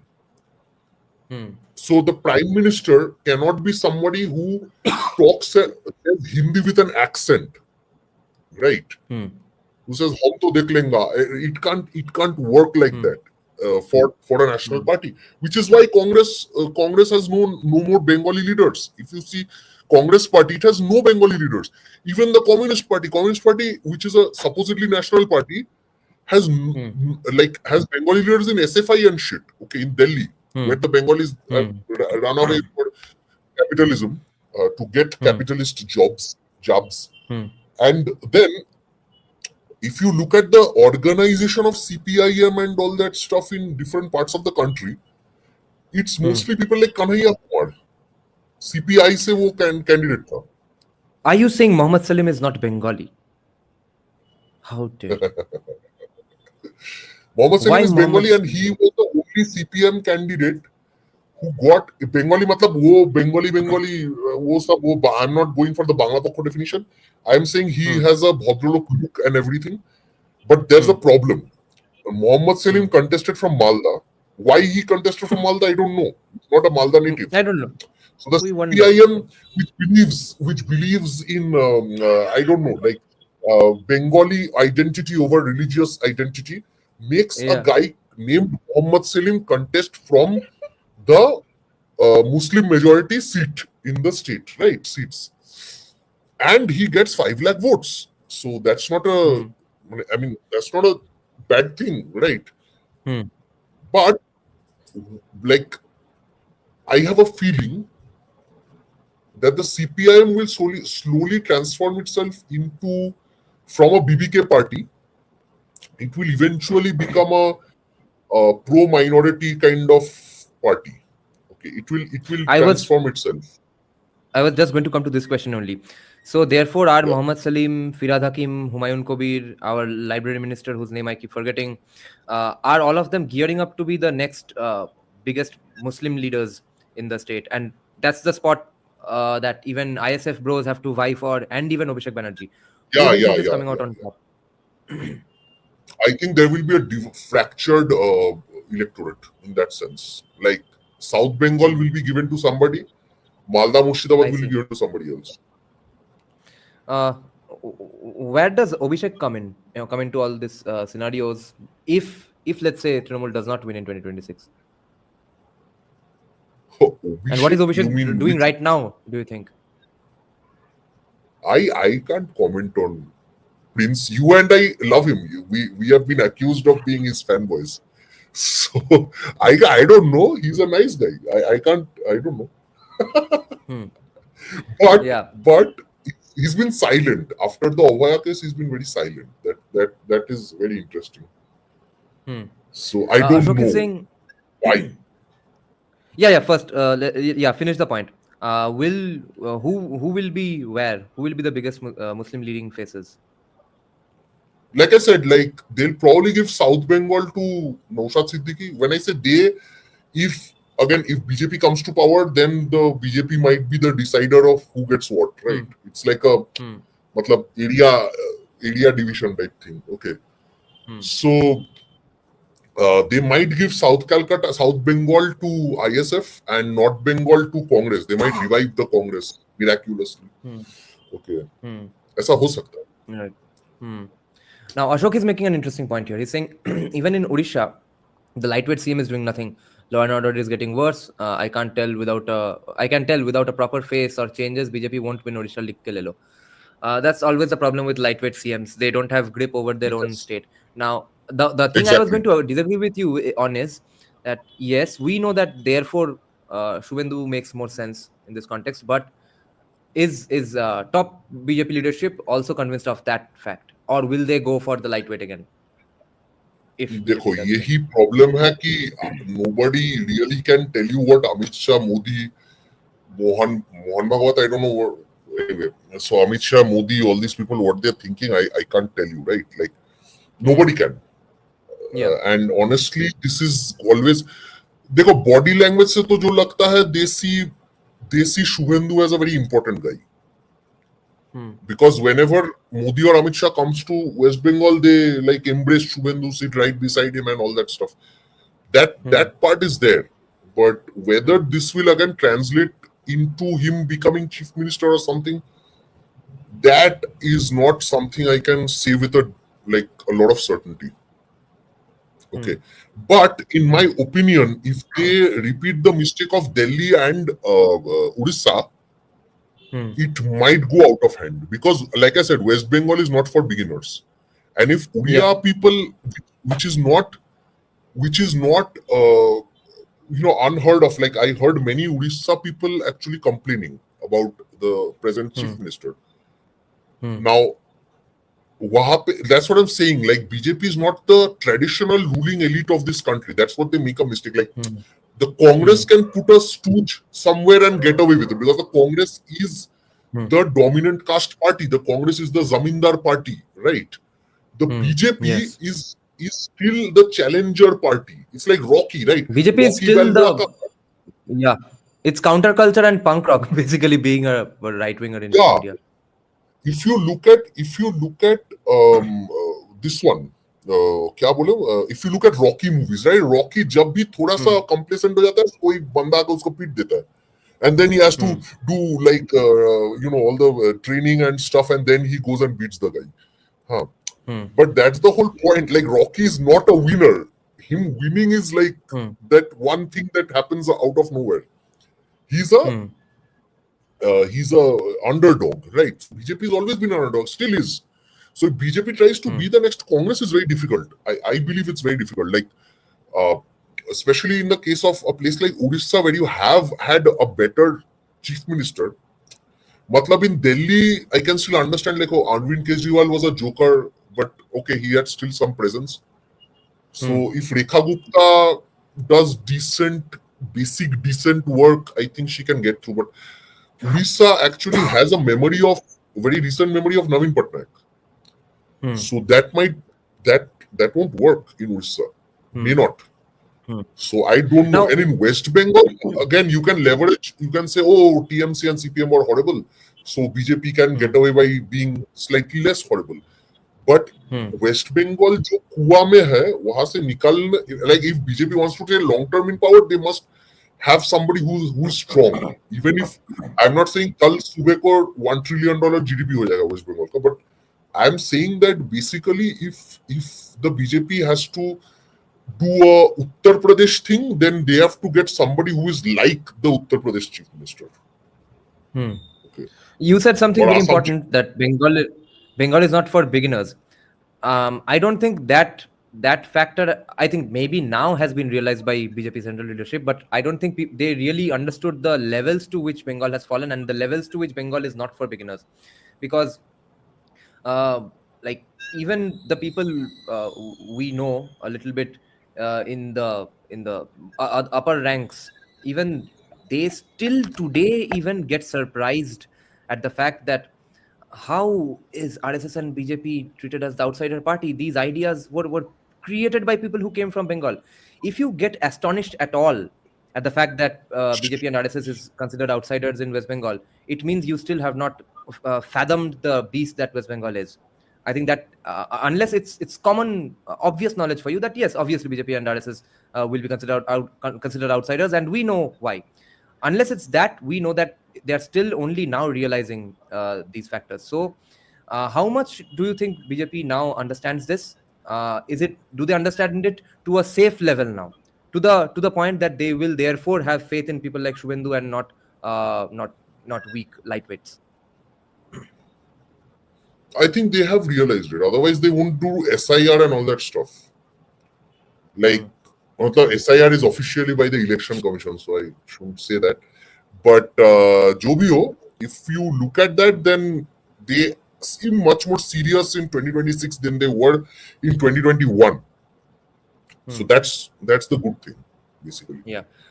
Okay, we will take one last question for Academic Man, the one on the screen from Rishabh, and then we will open it up for the members who want to join the live stream for discussing the topic today. And if you have other questions, but stay on the topic as much as possible, and whether you agreed or disagreed with Academic Man's views here. Okay, let's take Rishabh's question here. Is there any route to winning 2026 the president's rule for BJP? And smoking is injurious, guys. It causes cancer. Say no to drugs and cigarettes. Go ahead, Academic Man.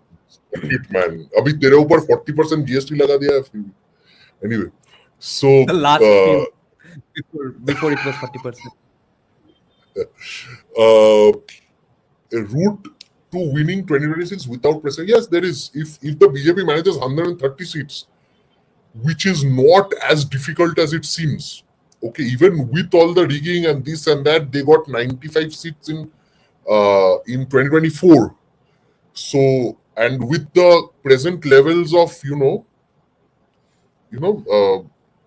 of anti-incumbency and the slight margins that TMC enjoys in most Vidhan Sabhas, in that sense, BJP can easily get 130 seats. Now you might say, okay, 148 lagega.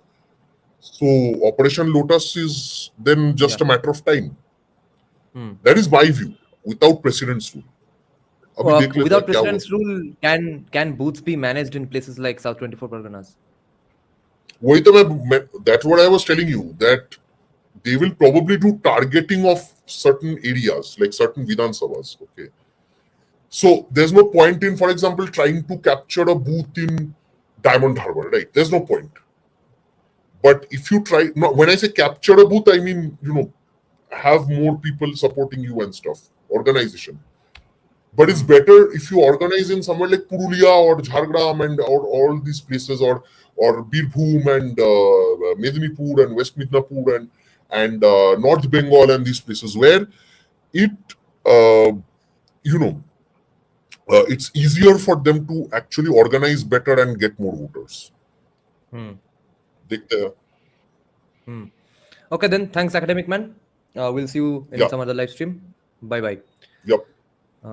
For now, we have someone called Shumit Roy. I think he has left the live stream. If anyone wants to join, the link is given to a members only community post. Okay. For now, I'll take some questions and interesting points from the live chat. Mr. Malda is saying, BJP, RSS, other Hindu nationalist organizations of Bengal, এখনো Bengali Hindutva ecosystems create করতে পারেনি, এটা নিয়ে কিছু বলো. See, I do have criticisms, but I don't make them all that vehemently these days, because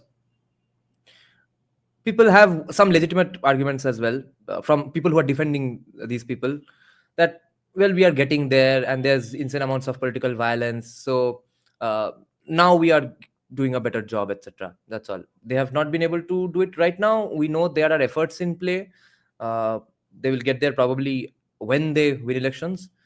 So far, they don't. That is true. Okay, Aryan Invader is here. Go ahead, Aryan Invader. नमस्कार दादा. तो रोज invite कर रहा हूँ, तो करता रहूँगा. Anyway, पर अभी आपने कोई ये समाचार सुना है कि जो सीए का कट ऑफ डेट था, आई am not sure if it's exactly CA, but ऐसा ही कुछ था कि कट ऑफ डेट को एक्सटेंड करके 31 दिसंबर 2024 कर दिया गया. तो जो पाकिस्तान, अफगानिस्तान और बांग्लादेश के अल्पसंख्यक हैं, उनको भारत से नहीं निकाला जाएगा, जो लोग 31 दिसंबर 2024 के पहले आ गए Yes. भारत। Yes. तो Yeah. मैं तो 1 घंटे बाद आया, आप दोनों की चर्चा के 1 घंटे बाद, तो मुझे पता नहीं है कि आप लोगों ने इस पर चर्चा की है या नहीं।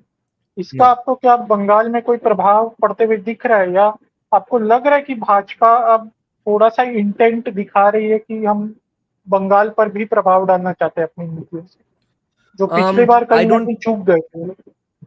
I don't think this particular decision will make any significant impact in Bengal, because the Bengali Hindus, at least, who have come from Bangladesh, running away from their majority, the ones without papers, I don't think really live in Bengal anymore. I think most of them have made their own papers. They probably don't require CA anymore. That's why it might not impact. But other stuff there is. Other stuff will have impacts.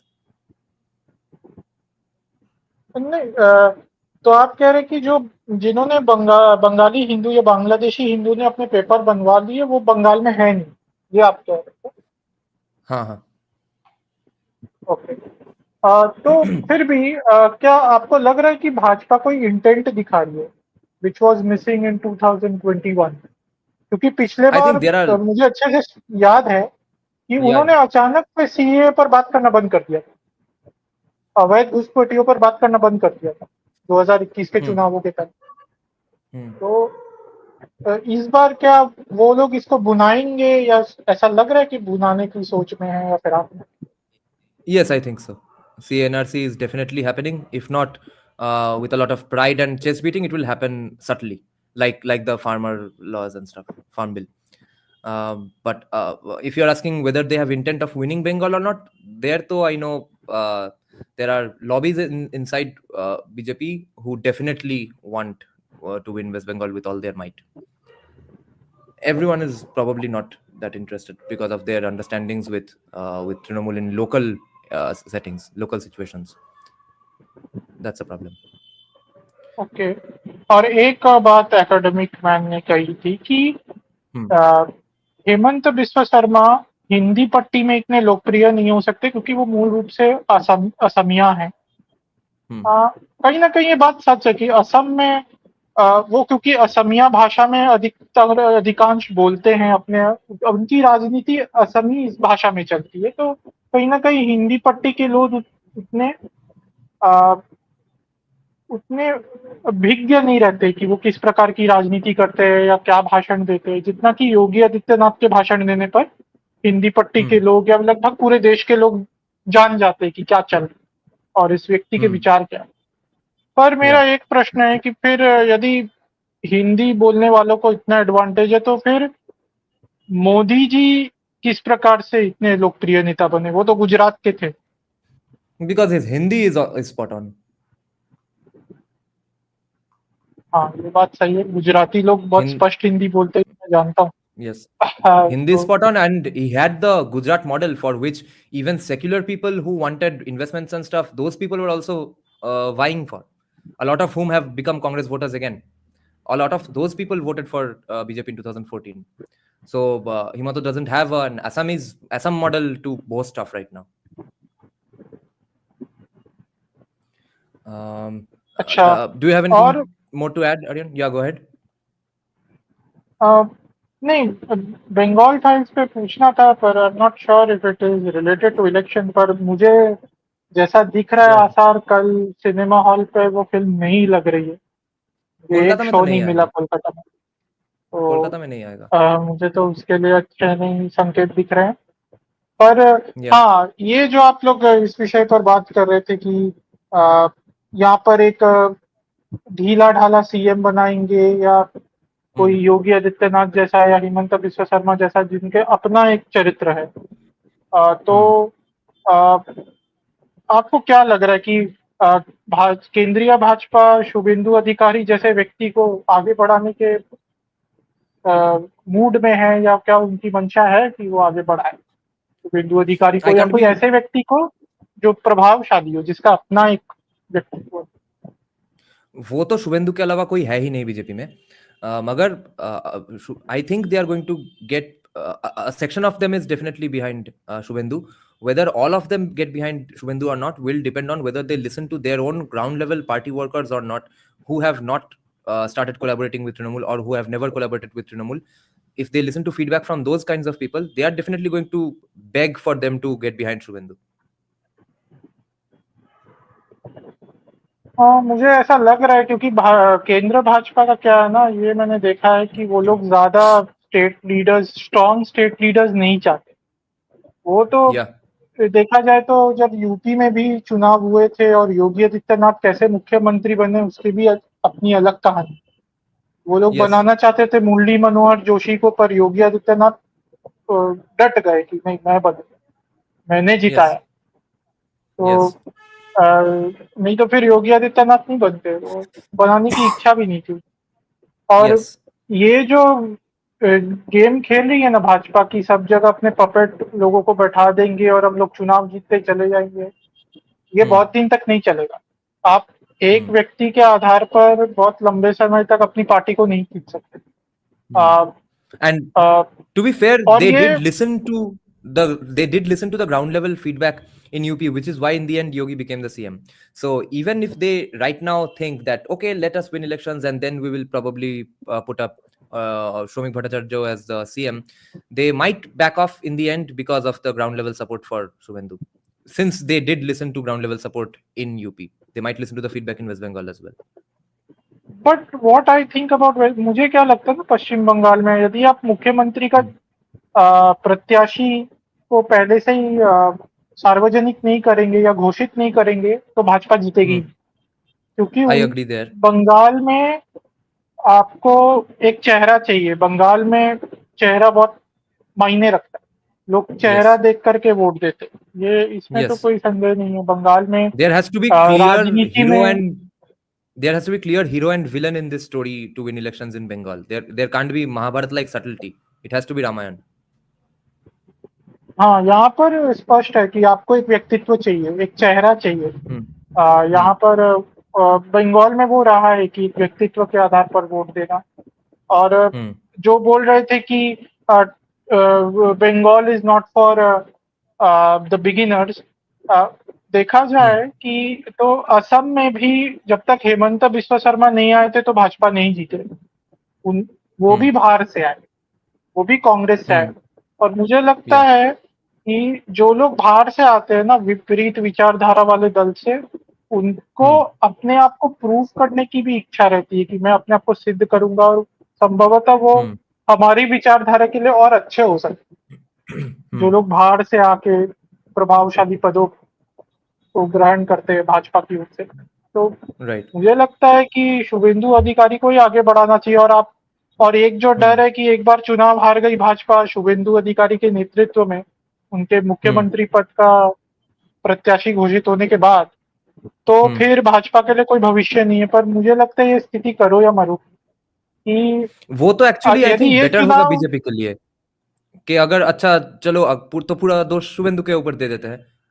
if Shubhendu becomes the face and BJP loses, okay, we kick out Shubhendu, then BJP has a future. If it's entirely on Modi or BJP and then they lose, then it's a bigger problem for BJP. It's, I think, win-win situation for everyone if Shubhendu becomes the face.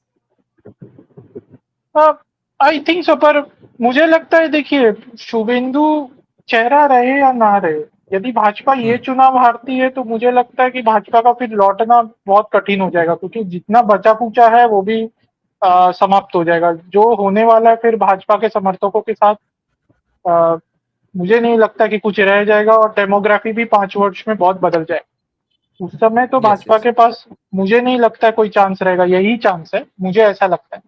But वो राजनीति में कहते हैं ना कि never say never, पर वही बात है कि यही चांस है, तो आई think they should go all in कि जीतना ही है तो शुभेंदु अधिकारी को आगे बढ़ाओ। बस ये है कि शुभेंदु अधिकारी को आगे बढ़ाने के बाद भी वो लोग टांग खींचते रहे इंटरनल फैक्शंस कि शुभेंदु अधिकारी को थोड़ा सा नियंत्रण में रखते हैं, और ये वो बहुत बहुत लफड़ा होने वाला, फिर तो पूरा बर्बाद। वो तो भाई कुछ महीने पहले तक भी चल रहा था, मगर जो लोग भी ऐसे वो अलग नॉन शुभेंदु लॉबी में रहने की कोशिश कर रहे थे बीजेपी में, उन सब के फेसबुक पोस्ट से लेके हर जगह पे फीडबैक गया है कि no no no, there is no support for such views on mass. It's mainly all the support is for Shubhendu only inside BJP ecosystem. So for the minority section inside BJP who still don't want Shubhendu, they are going to be left holding the bag. There's no support for those people. If you are today opposed to Shubhendu in BJP, you will have no ground level backing. You might be close with some BJP leadership and stuff. They might be on a speed dial, but you go out on the streets, there's going to be no one supporting you. हाँ, जैसे जैसे दिलीप घोष के साथ क्या हुआ, वो थोड़ा सा शुभेंदु अधिकारी के विपरीत जा रहे थे, अंत में वो क्या बोल सकते हैं, अप्रासंगिक हो गए, इररिलेवेंट हो गए, क्योंकि सब जानते हैं हवा कहाँ चल रही है. शुभेंदु अधिकारी को छोड़ के कोई नेता नहीं है भाजपा. जैसे टीएमसी के लिए बोलते हैं ना कि दीदी শুধু দিদি হচ্ছে পোস্ট, বাকি সব ল্যাম্প পোস্ট. সেই একই কথা শুভেন্দু অধিকারীর জন্য কিন্তু প্রযুক্ত. तो वही बात है कि वही भाई सब कुछ है. उन्हीं के आधार पर बीजेपी को लड़ना पड़ेगा, और कोई मुझे नेतृत्व दिखता नहीं है. देखते हैं बंगाल में क्या होगा. आपको लगता है कि ये लोग राष्ट्रपति शासन लगाने का सोचेंगे, या आपको लगता है भाजपा बिना राष्ट्रपति शासन लगाए भी जीत सकती है, या उनके मन में है कि राष्ट्रपति शासन लगाए? I don't think so. Because just giving booth workers in BJP even potential strongholds is impossible unless it's a complete BJP stronghold already. So there, well, Academic Man was saying they might do targeted distribution of their party workers and ground level staff, etc.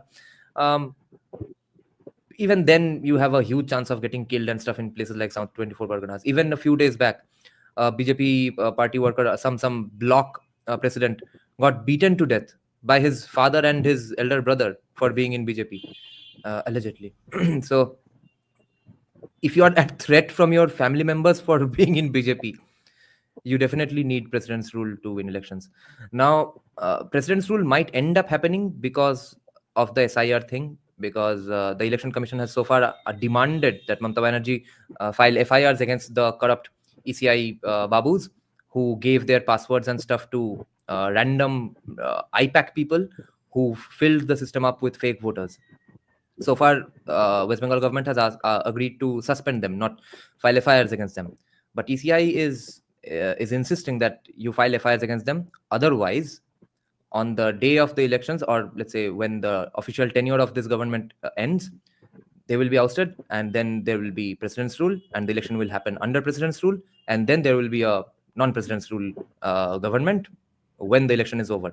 That might end up being Trinamool, but if they don't file FIRs against those corrupt ECI people, then the president's rule is bound to happen anyway. But there might be, I have a hunch that there are probably some lobbies inside BJP who are still not on board with that idea even. And in the end, SIR might even be opposed by some sections just to not rock the boat too much. And they might be corrupt, and they might be simply cowards, or they might be weary of Shubhendu, or they might have so many settings and setups and financial arrangements with local Trinamool folk that they don't want SIR to happen, etc. And I have a hunch of this because of Shofikul's interesting video yesterday. He was highlighting that woman lawyer and social worker who is a BJP MLA in some outskirts, not in Kolkata, some 2-3 hours from Kolkata, in such a place. She did an interesting press conference yesterday, which I think is a strong hint that she is probably facing opposition in terms of SIR inside BJP circles, because out of the blue she comes out and says, if SIR doesn't happen, we will be the ones ghirowing ECI and stuff. No SIR, no vote. That is our clear message. That random female MLA from BJP had to come out and say it. And then Shofikul also made a video on it and saying that, make sure this is your key demand everywhere, guys, that no SIR, no vote. Now, why would they say it out of the blue? Because we know that BJP and ECI wants to do SIR. Why would BJP supporters out of the blue come out saying that, no, please focus on the fact that we are not going to allow votes unless there's an SIR? I think there are voices inside their ecosystem saying that, okay, let go of the SIR thing.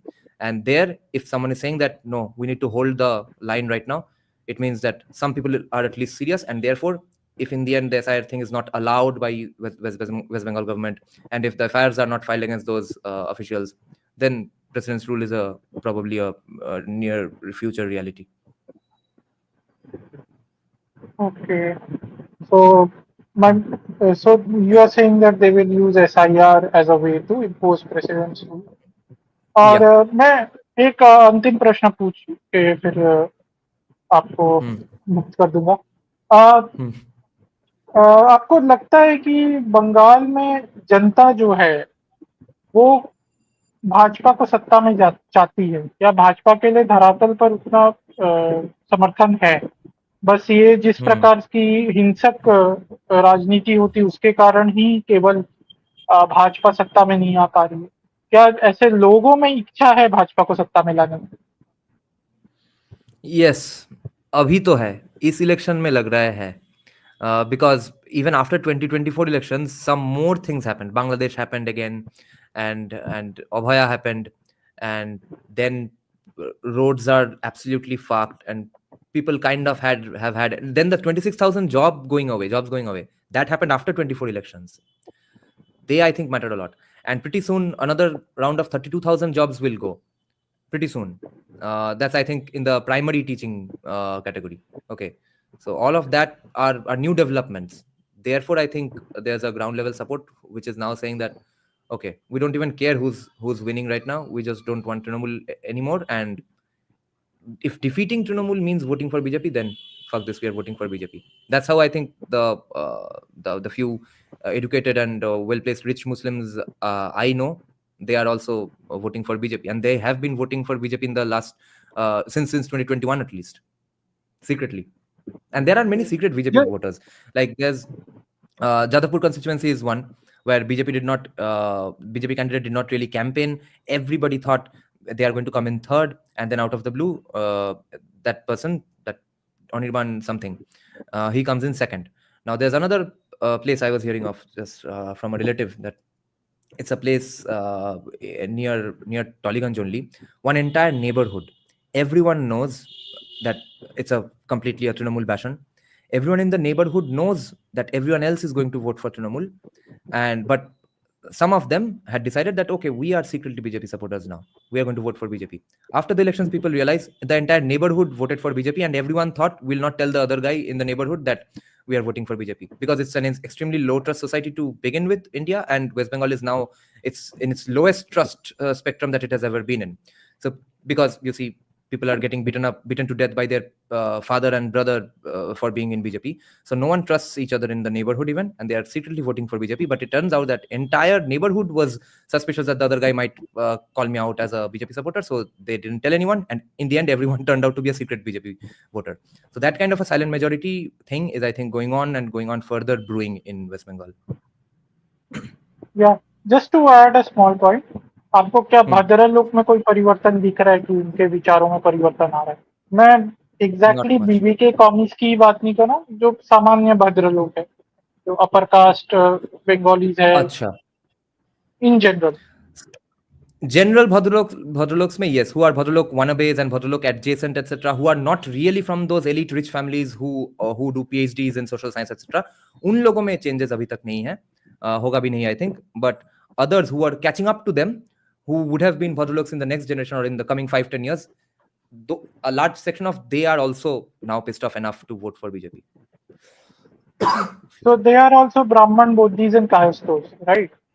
Because I'm asking. And and the middle castes even, Shahas and stuff, who had a Bhadralok upbringing, who hated BJP with all their guts up until 2021. Many such people are also now secretly BJP supporters. Yeah, upwardly mobile class. That is one of the most strongest support base of Modi ji and BJP. Upwardly mobile. Yes. Either people who are very poor are not very pro BJP, or people who are very rich are not very pro BJP. But people who are upwardly mobile are very strong supporters of BJP. So, but I am worried about one thing though. Yeah, thank you, Aryan Invader. Yeah, you can come back later if we go on for long enough. Yeah. आप बोल लीजिए फिर. I am concerned about the laborers coming back. Although I heard that a lot of them even went back after staying here a few days, realizing that the kind of money they earn driving autos and stuff elsewhere, they can't make anything near about that sum of money in West Bengal. But on the other hand, they have EMIs to pay for. So just because you get 20 rupees dal bhat in Kolkata and matir bhade chai in 5 rupees, that's not going to make up for your EMIs. EMI is still according to your standard of living if you were driving an auto in Gurgaon and stuff. So a lot of them are going back. But if enough of them stay back, then again we have a problem, especially if BJP can't bring back their support-based laborers from the rest of the country. Okay, बहुत बहुत धन्यवाद दादा, मुझे इतना समय दिया. Thank you, Aryan. Thank you. Yeah, Mushin, ठीक if है. you want to come back, it's open for you. Yeah, thank you, Aryan. See you soon. Okay, this point is interesting. Hindus are all over India. Why do you need separate ecosystems? Bangladeshi separatist mentality. Since you ended with an ad hominem, let me start with an ad hominem. That, okay, this means that you understand absolutely nothing of West Bengal's society, and especially how to convince the other side. Hindus are all over India. First of all, they don't have an ecosystem to begin with. Secondly, Hindus are all over West Bengal too. Do you think Trinamool's key voter base is woke atheist commies with she, her, them, they, them pronouns with purple hair? Do you think Trinamool voters are like that? Each and every one who beat me up a few days back, each and every one of them were devout Hindus. Each and every one of them. If they pass by a mandir, they will do some pranam. They do 50 pujas and nitya karma in their homes, shondha, etc. They are ardent God believers, etc. They are all devout Hindus. They have never heard of RSS existing in West Bengal even. Okay, and most of them were upper caste even. Banerjees, Gangulis, who beat me up. Think of West Bengal's downfall. That in other states, not only are Hindus, Muslims, Christians, lower castes all succeeding in some field or the other. Moreover, new surnames, traditionally lower caste surnames and families are also now succeeding. That happens in any society where there is strong upward mobility. Okay, like in USA, growing up in the 90s, any white people we heard of, whether a poet, author, film star, etc., we were used to hearing names like John and Williams and Jones, etc. Okay, the old elites. Gradually, from the 2000s onwards, we hear surnames that we have never heard before in the West. Okay, and more today we have surnames which we can't even pronounce from Hollywood. Okay, that shows that erstwhile non-elite families are now also getting into the elite, because what does depend our ability to pronounce somebody's name or surname properly, whether we are used to hearing those names, right? I'm sure the first time Indians heard of the name John Williams, maybe in the 1600s, maybe the first time they heard Sir Thomas Roe's name, nobody was able to pronounce it. But now we are used to those names. Now those families are elite. Therefore, we have other families coming into power plays which are not from those surnames. So in let's say in Bollywood, we have Hindu, Muslim, Christian composers, actors, producers, directors, etc., including Ajay Atul, who I heard are SC/ST. In Tollywood, I have said this countless times, there is no one other than Brahmins, Vaidyas, Kaistas. What does that tell you? That Bengal is different. That Bengal's economy is different. Bengal's mobility, or the lack of it, is starkly different from the rest of the country. Therefore, they need a separate ecosystem, separate everything to cater to the fence-sitters in West Bengal. Not just fence-sitters, even people who are absolutely convinced that this current dispensation can in fact help them forever or help their state forever. Okay, you need to convince them as well. For that, you need to specifically target different mindsets. And so the point about SC/STs and Hindu, Muslim, Christians succeeding in Bollywood is not just about Brahmins, Vaidyas, Kaistas running Tollywood. It's in fact about upper castes who will obviously usually get into more lucrative jobs are also now becoming gundas for the current dispensation in West Bengal. What does that tell you? That is an insane development.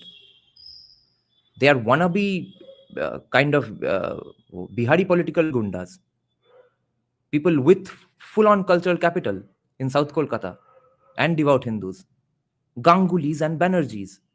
They are those random gundas who you saw in my video. How is that? Anywhere else in the country, they would usually be from much more non-privileged and poor backgrounds, i.e., SC/ST backgrounds or poor Muslim backgrounds. None of those kinds of people attack me. That tells you West Bengal is a different beast, and therefore they need separate ecosystems. Okay, let's have Mushin now. Yeah, Mushin, go ahead. Namaskar. After a long time. Namaskar. Yeah. Yes. In fact, in light of the current conversation that is going on, I would like to point out about the comment that you've taken up from Ketu Agnivan that Hindus is not a academic men also talked about this. Hindus are not a conglomerated lot. They don't vote in tandem with each other. They're not a single force. So, in light of that, I think it is foolish to think that every entire Hindus will have just one singular ecosystem. I think this shows our Abrahamic upbringing that we need to shrug off right now, because Hindus are pluralistic. They will have different cultures, and hence, if culture, language, these things are different, then of course, ecosystem need to keep up with that. So I think that's why we need separate ecosystems. Yeah. Now, apart from that, I want to talk to you about a specific thing that when Trump was doing his campaign in 2020, I mean, not 2020, in 2024 election, during that time, if you noticed, I don't know if you've noticed or not, all the Democrats were heavily supported by the Hollywood intelligentsia and Hollywood actors. Any actor you can name, RDJ, Chris Evans, even Bryan Cranston and stuff, all of them literally ran for the Democrats and Biden Harris. Yeah. Now, I want to talk to you in light of that. How do you think the Tollywood industry is going to react when the election is going to come nearby? Because recently, just yesterday, I think you know this. You talked about this. Anirban Bhattacharya released a song, and that made quite a ruckus. So, what do you think is going to happen with the Tollywood industry as the election gears by? How do you think they are going to react? In my heart of hearts, I believe each and every Tollywood actor, actress is going to vote for BJP. They know what is up. Oh. They admit in personal circles that the only reason they are in politics right now is not even because of political pressures. It's just because they don't have enough work. People in Bollywood don't have time for this. Otherwise, who doesn't like a bit of political power?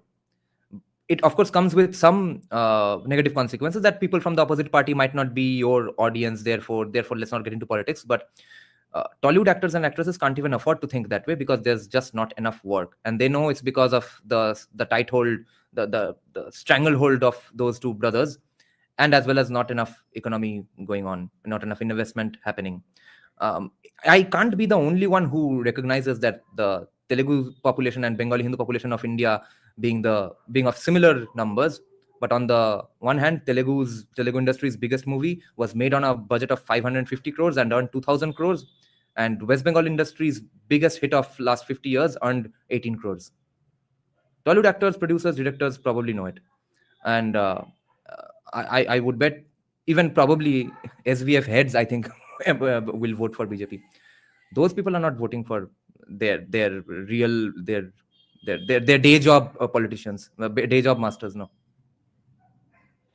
Well, apart from that, Novel Varsho and Academic Man had a podcast last week. They talked about that if the producers can be catered towards the cause of right wing, then I think the actors are going to toe the line quite easily. So anyway, apart from that, I think in light of Bengal Files, as I also saw it is not releasing anywhere in Kolkata or surrounding North 24 Parganas or anywhere. But apart from that, you can see even the so-called right-wing handles. I've posted a handle here, Twitter handle on that chat here. They are also suddenly riled up and started opposing Bengal Files without watching the scene, without watching the movie. So I think a lot of everything that they need to do to come across as Trinamool supporters right now, they will do that. But I think all of them will also vote for BJP. Yes, because it worried me because the movie is going to release tomorrow, and suddenly they came up with this agenda that Bengali males are shown as emasculated in the movies of Bollywood and other language films. So anyway, So that thing is going on because overtly or covertly, everyone is trying to toe a certain line that is propagated by the ruling political party today in Bengal. Yeah.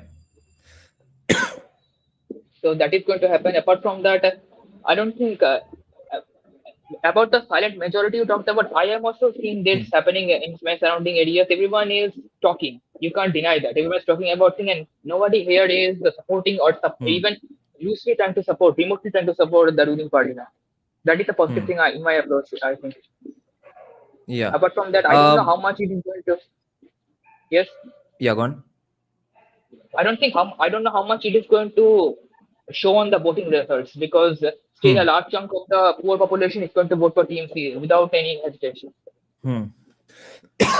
Yeah. The only thing we have left to discuss then is Anirban Bhattacharya's performance. Yes, that's what I'm talking about. What did he say about Sanatan Dharma? He just said in a casual way that Sanatan Dharma, etc. That's all, right? Or did he say something else said as well? that Sanatan Dharma makes you regressive. মানে সনাতন ধর্ম পিছিয়ে দেয় আমাদের in that show only he said it. I think so. Oh, okay. Okay. Yes, because that's why he's getting a huge chunk. I think he got an FIR fired against him via Medinipur Hindu organization. I think Torunjyoti Tiwari also has filed an FIR against him. Yes. But the reason I said that he has balls now is because he not only criticized Trinamool, because a lot of people were saying that yes, Kunal Ghosh is a soft target. He is doing that just to show off his neutrality. But criticizing Shataroop means something else. Because at that point, you see, even jokingly, he was hiding his face that, oh my God, we are going after Shataroop, guys. It's happening. That was his vibe. So going after both CPM and Trinamool, that requires some balls, and he does have problems getting job right now. So it all makes sense. I think he will also end up doing that same job that Banglasphere and Hotat Jyoti Utlo Katha are doing. That criticize one party for being assholes and criticize another party for not beating the shit out of those assholes enough. I think he's going to go that route. Maybe not that specifically. Anirban specifically said that Sanatan Dharma আমাদের পিছিয়ে দেবে because he criticized Kunal and Shataroop just to balance the scale. Yeah. But I don't understand that why a target an entire religion there. That's what drives me. Yeah, you can't. The expectations is that low from these people. So yeah, more than that is not going to happen.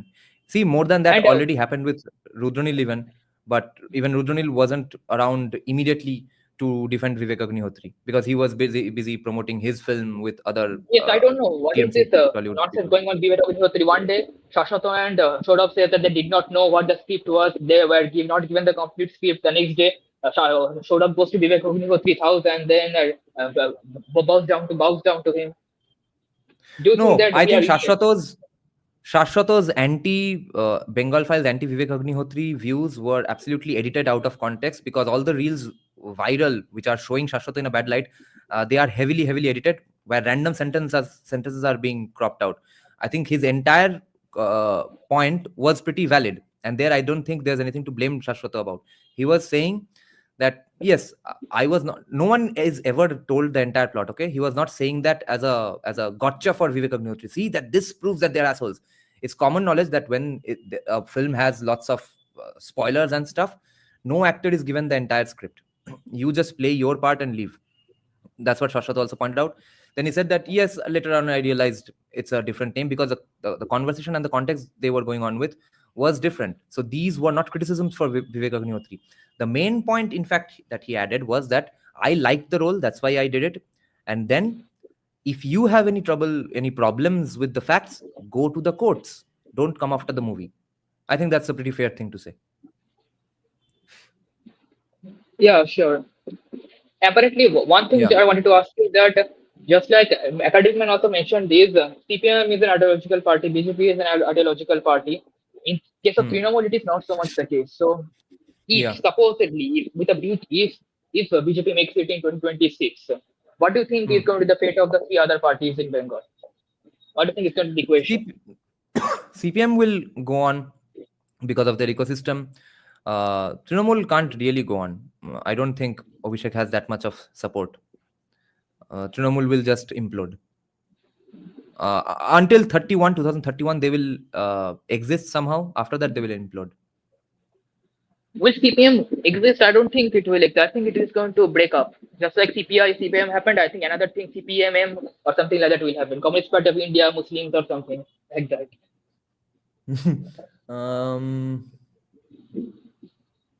Because it is not possible. Because if somehow BJP happens to come in power, I think the power shift is going to be overwhelming for the other minorities. So I think they will want to coalesce with one thing that they have all in common. Yes. So all the agendas of Marxism will go out of the window right away. Nothing will stay other than that. Other than what I'm talking about. Yeah. But Anon Kodar is saying that Anirban showed balls by acting in Bengal Files. Is Anirban there in Bengal Files? No. Who told you that? He's not in Bengal Files. This comment on the screen. He's saying Anirban showed balls, acted in Bengal Files. The right wing awarded him with an FIR. I don't think he's there in Bengal Files. Anirban is not in Bengal Files. Anirban Bhattacharya is not in Bengal Files. Okay. Okay then, Mushin, you have anything to add? Otherwise, we'll end the live stream now. Nothing else to add, so. Okay then. Yeah. Good night.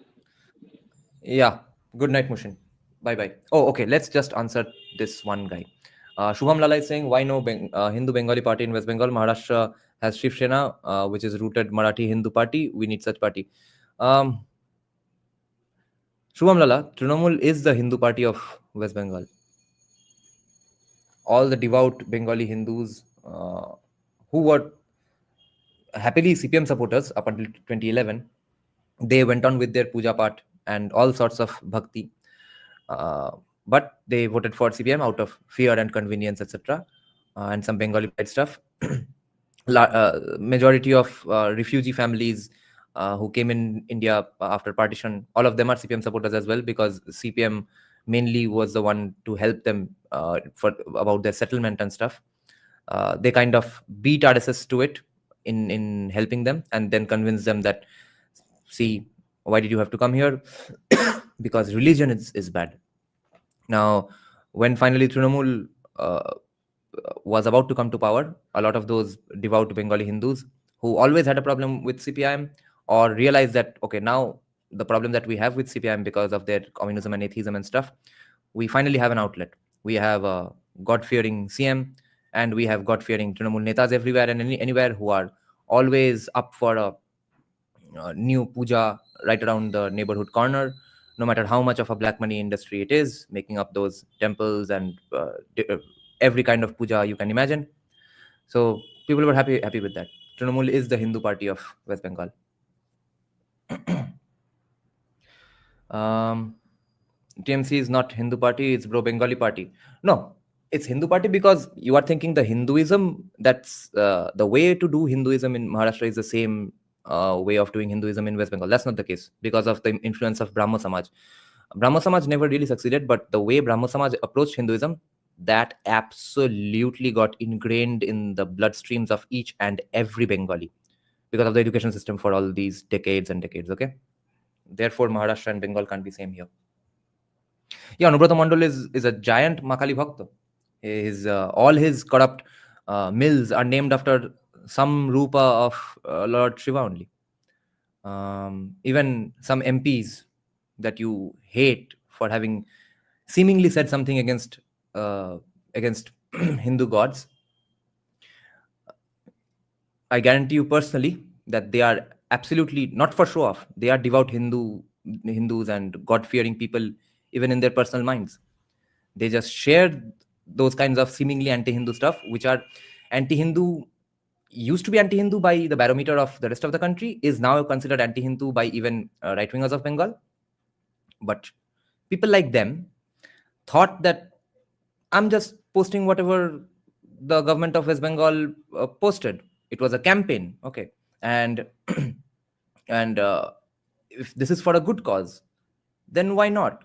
Why can't gods be used for such a great message? And on the other hand, I worship as well, okay? So don't make the mistake of thinking that Bengalis don't like BJP. The entirety of Bengal, Trinamool voters of Bengal don't like BJP just because they are not Hindu enough. That is not the case. Trinamool is not run by woke transgender mobs. A recent trending lecture on Hindu nationalism talks by Swami Shuddhidananda Ji Maharaj, Ramakrishna Mission, Advaita Ashram. Does review this? I see. Okay, we'll check it.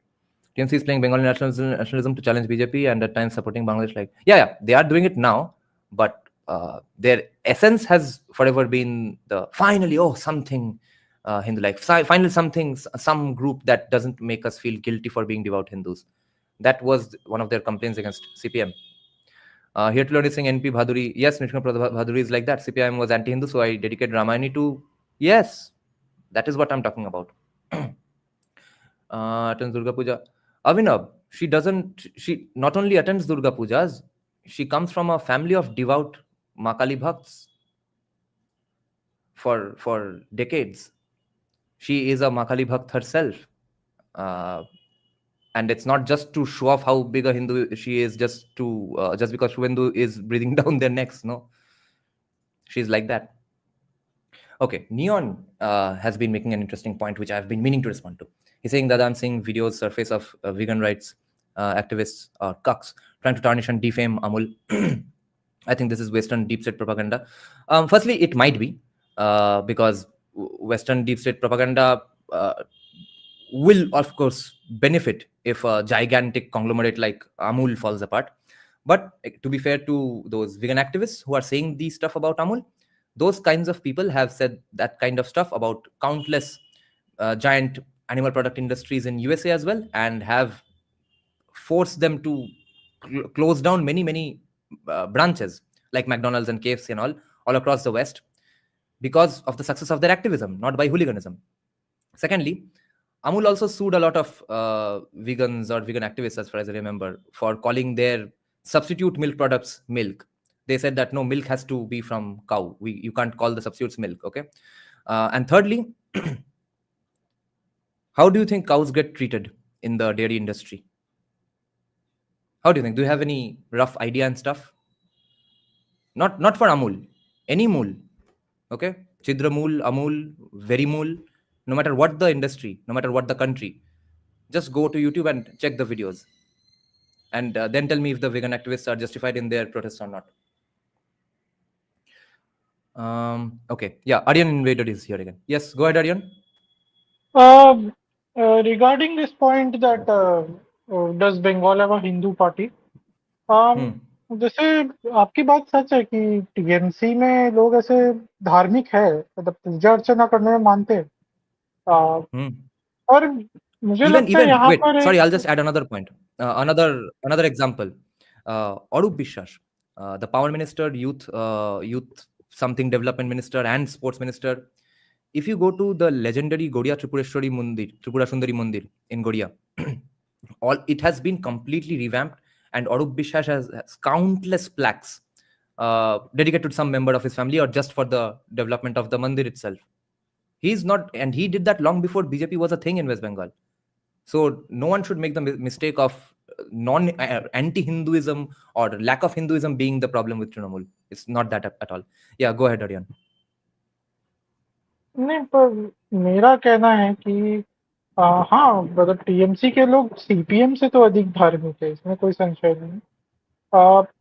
परंतु क्या हम इसमें कहीं ना कहीं क्या बोलते हैं, कंफ्यूज नहीं कर रहे हैं कि हिंदू पार्टी होना या ऐसा दल, ऐसे लोगों द्वारा दल बनाया जाना जो हिंदू धर्म में विश्वास रखते हैं, और हिंदू दल होना, दोनों में अंतर है, जो हिंदू हितों के लिए बात है।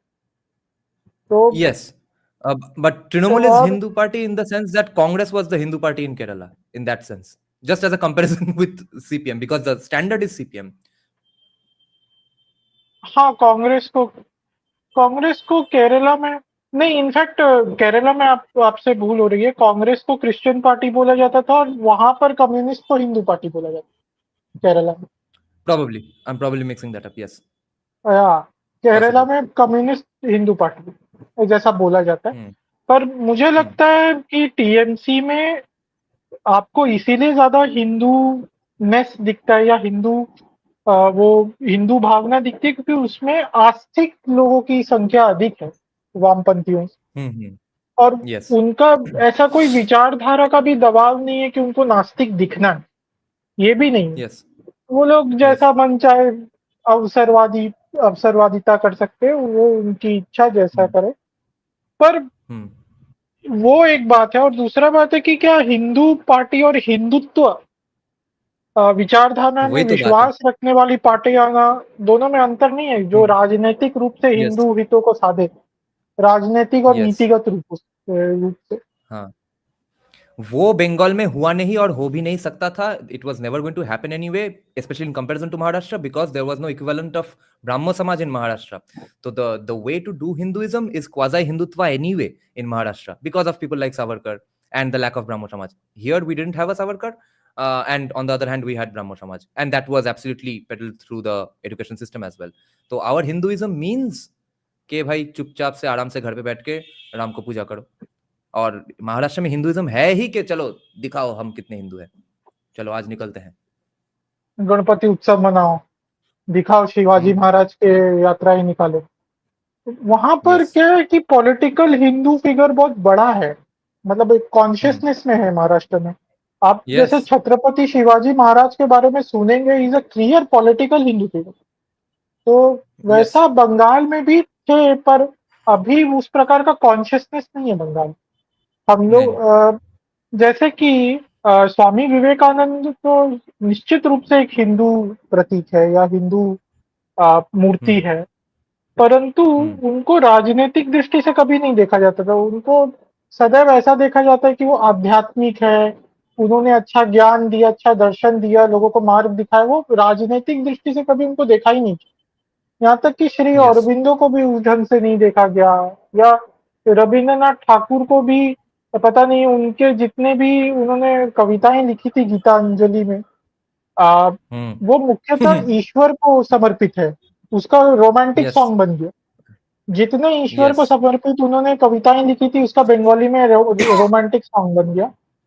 तो ये Yes. एक ऐसा लगता है कि हिंदू कॉन्शियसनेस का सेक्युलराइजेशन भी हुआ है Bengal. And I Yes. Think आप जो ब्राह्मो समाज आंदोलन बोल रहे हैं, वो सबसे अधिक इस काम को, उस विचारधारा में इस काम को सबसे अधिक किया कि हिंदू Yes. थॉट का सेक्युलराइजेशन कर दो।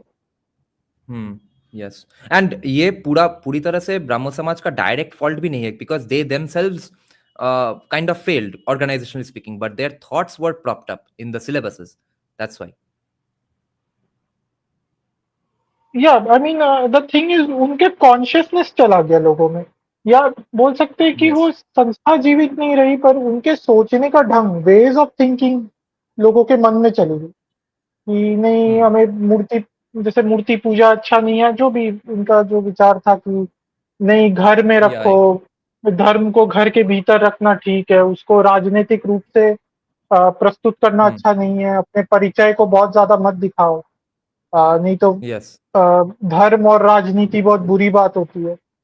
हालांकि हमारे संस्कृति में धर्म हर एक क्षेत्र में होता है, ऐसा कोई क्षेत्र Yes. नहीं है जिसमें धर्म ना हो। तो वो भी Yes. एक समस्या है, तो ये एक बात है। Yes. और हाँ, और जहाँ तक महाराष्ट्र का अंतर है, वहाँ के कॉन्शियसनेस में ही, सोशियो पॉलिटिकल कॉन्शियसनेस में ही वो एक हिंदू मेंटालिटी, वो उनके आचरण Yes. में दिखता है, Yes. उनके मूवी मेकिंग में, सीरियल्स में। तो ये थोड़ा अंतर है, बंगाल से वो हिंदू कॉन्शियसनेस गया, जो Yes. पॉलिटिक्स में नहीं दिखता। Yes. बंकिम चंद्र चट्टोपाध्याय, बंकिम चंद्र Yeah. चट्टोपाध्याय को आने का बहुत समय है। उनके जैसा Yeah. पॉलिटिकल हिंदू कॉन्शियसनेस मुझे नहीं लगता अभी बंगाल में आएगा, क्योंकि एक व्यक्ति ने बोला, इसीलिए मैं Yeah. हाँ दादा, मुझे बस इतना ही कहना था क्योंकि ये प्रश्न उठा। तो Yeah. Okay. Okay then, Aryan. See you in another live stream. I'll end the live stream now after I respond to some more veganism stuff. Yeah. Where's the Arijit is saying, first of all, Amul is a cooperative and cows are treated friendly as it is managed by the dairy farmer, not the company. See, have you gone inside where the cows are transported, the way they are transported, the vehicles, and how do they get pregnant, and in what cycles are they re-impregnated? How long do the cows live? Do they live 20 years? Have you seen all those footages by dairy farmers? And the one weird excuse that pro dairy people in India make is that yes, whatever happens, that happens in the West. हमारे गांव में हमारे गांव में is the equivalent of real socialism has not been tried yet. तो हमारे गांव में भी it's bound to happen that way only. If Amul sold just milk, they would not have to, since they sell other milk products as well. The demand cannot be met unless they treat cows badly. You just cannot sustain that business model because you need so many kinds of dairy products. And with dairy products, people think it's just about milk. No, your chocolates, your pastries, all of that is coming from cows, right? So do you think cows have one male cow or bull hangs around with a female cow, walks around trees and sings nice romantic songs? They fall in love, then they have sex. Then the milk is fed to their children, and whatever the little leftover milk, that comes for us. Do you think the dairy industry sustains like that?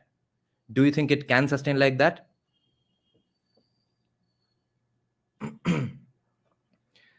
But they never say that if God fearing is a unique feature of Hindu and it is a feature of they want. Yeah, ये सब cow practices west की गांव में बुलाता है. हाँ, और bull को लाया तो जाता है. जब बुल से नहीं होता है तो हाथ से घुसा के ही बुल स्पर्म पहुंचता है, रॉड से घुसा के भी बुल स्पर्म पहुंचता है. और ट्रांसपोर्टेशन में तो आधे तो कैसे जाते हैं सबको पता है, और उनके टेल बोन्स टूट जाते हैं आधे से ज्यादा समय.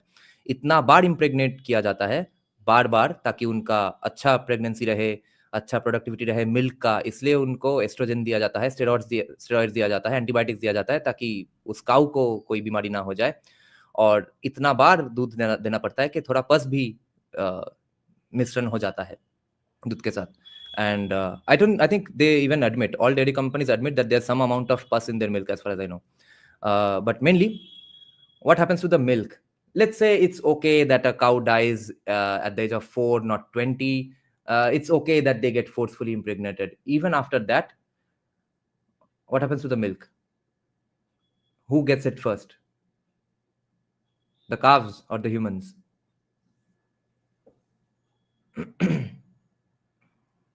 I don't think Brahmo Samaj took over Bengali Hindus, but yes, after Raja Ram Mohan Raj, they kept Hinduism at home. No, but the way even a devout Bengali Hindu leftist politician, a Trinamool politician, even people like the ones we were talking about, who are in fact actually devout Hindus at home, the reason they don't think the seemingly anti-Hindu, allegedly anti-Hindu stuff that you all think are anti-Hindu, she doesn't think it's anti-Hindu because of the Brahmo Samaji upbringing that we've all had. Demand can be met with so many small farmers. Like, no, demand can't be met with that unless they really step up their production of milk, and that can't happen if the calves go around drinking the milk. Their mouths are tied up with thorny muzzles, so that when they go to drink the milk, the mother cow itself kicks them away. Our big time business people from Bengal from the past. I don't know about it enough. I'll have to invite someone to talk about it. Okay then. Thanks a lot for joining the live stream, guys. By the way, since 88 people are watching, I have to give a shout out to this one guy whom I'm going on forgetting. Actually, I thought when I tell the entire story that time I will. Piyush Bodawar, who goes by Piyush Boda on Twitter, from the Libertarian Party of India. The very next day, the day after it happened, the very next morning, would you believe it if I told you that he actually came down to Kolkata and lived with me for about a week, just for my safety, and so that nothing further happens, or he's also there to observe it firsthand and stuff. He was visiting Eastern India for the first time, and I was practically allowed to go anywhere by my parents only because Piyush was living with me for those about 7 days. He went with me to the hospitals repeatedly, lawyers, police station even. Yes, all of that was helped out with Piyush Boda and Bodawar and Libertarian Party of India. Now, my parents kind of decided that, okay, maybe he can't beat people up, but at least there's someone with him. He's a quasi bodyguard only. So I took Piyush everywhere I went. And the icing on the cake was that he was Marathi, and I had no idea that he was Marathi. I had never heard of his surname. Then in the end, at nights when we used to return home after an entire day of visiting hospitals and lawyers, etc., we had a real nice time discussing Marathi culture. I gave him a lot of knowledge about the Marathi music industry and even current Marathi songs, Zajatul song analysis, etc., which he was himself not aware of. That was fun.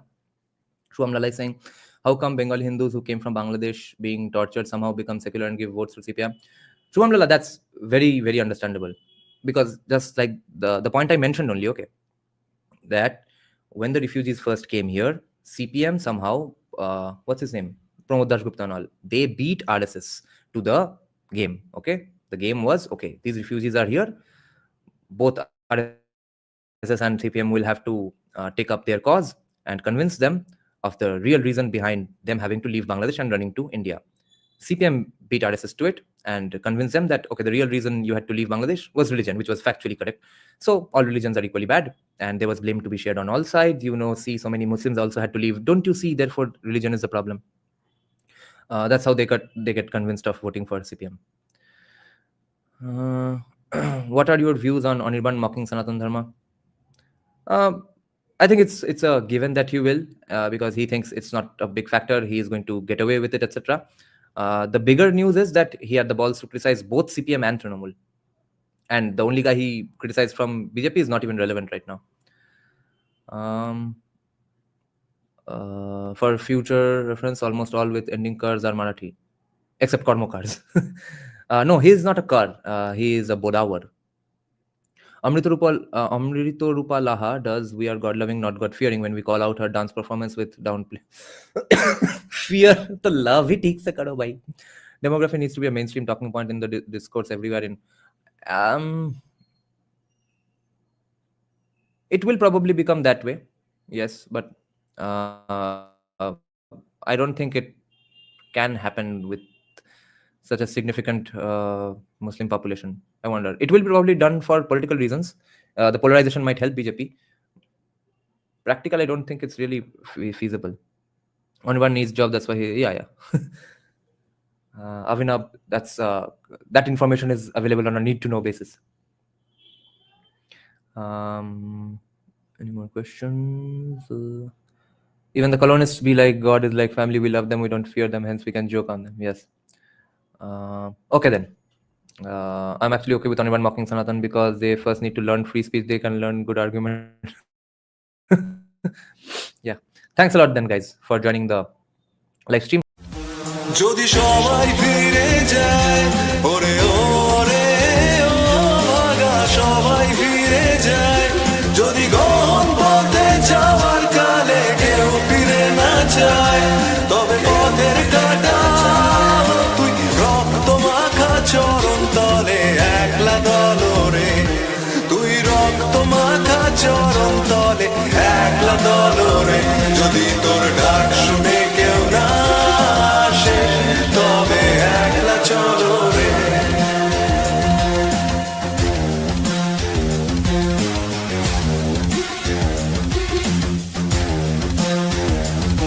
যদি আলো না ধরে ওরে ওরে ও ভাগা আলো না ধরে যদি ঝড় বাদলে আধার রাতে দুয়ার দেয় ঘরে তবে বজ্রানলে আপন বুকের পাঁজর জ্বালিয়ে নিয়ে একলা চলো রে আপন বুকের পাঁজর জ্বালিয়ে নিয়ে একলা চলো রে যদি তোর ডাক শুনে কেউ না আসে তবে একলা চলো রে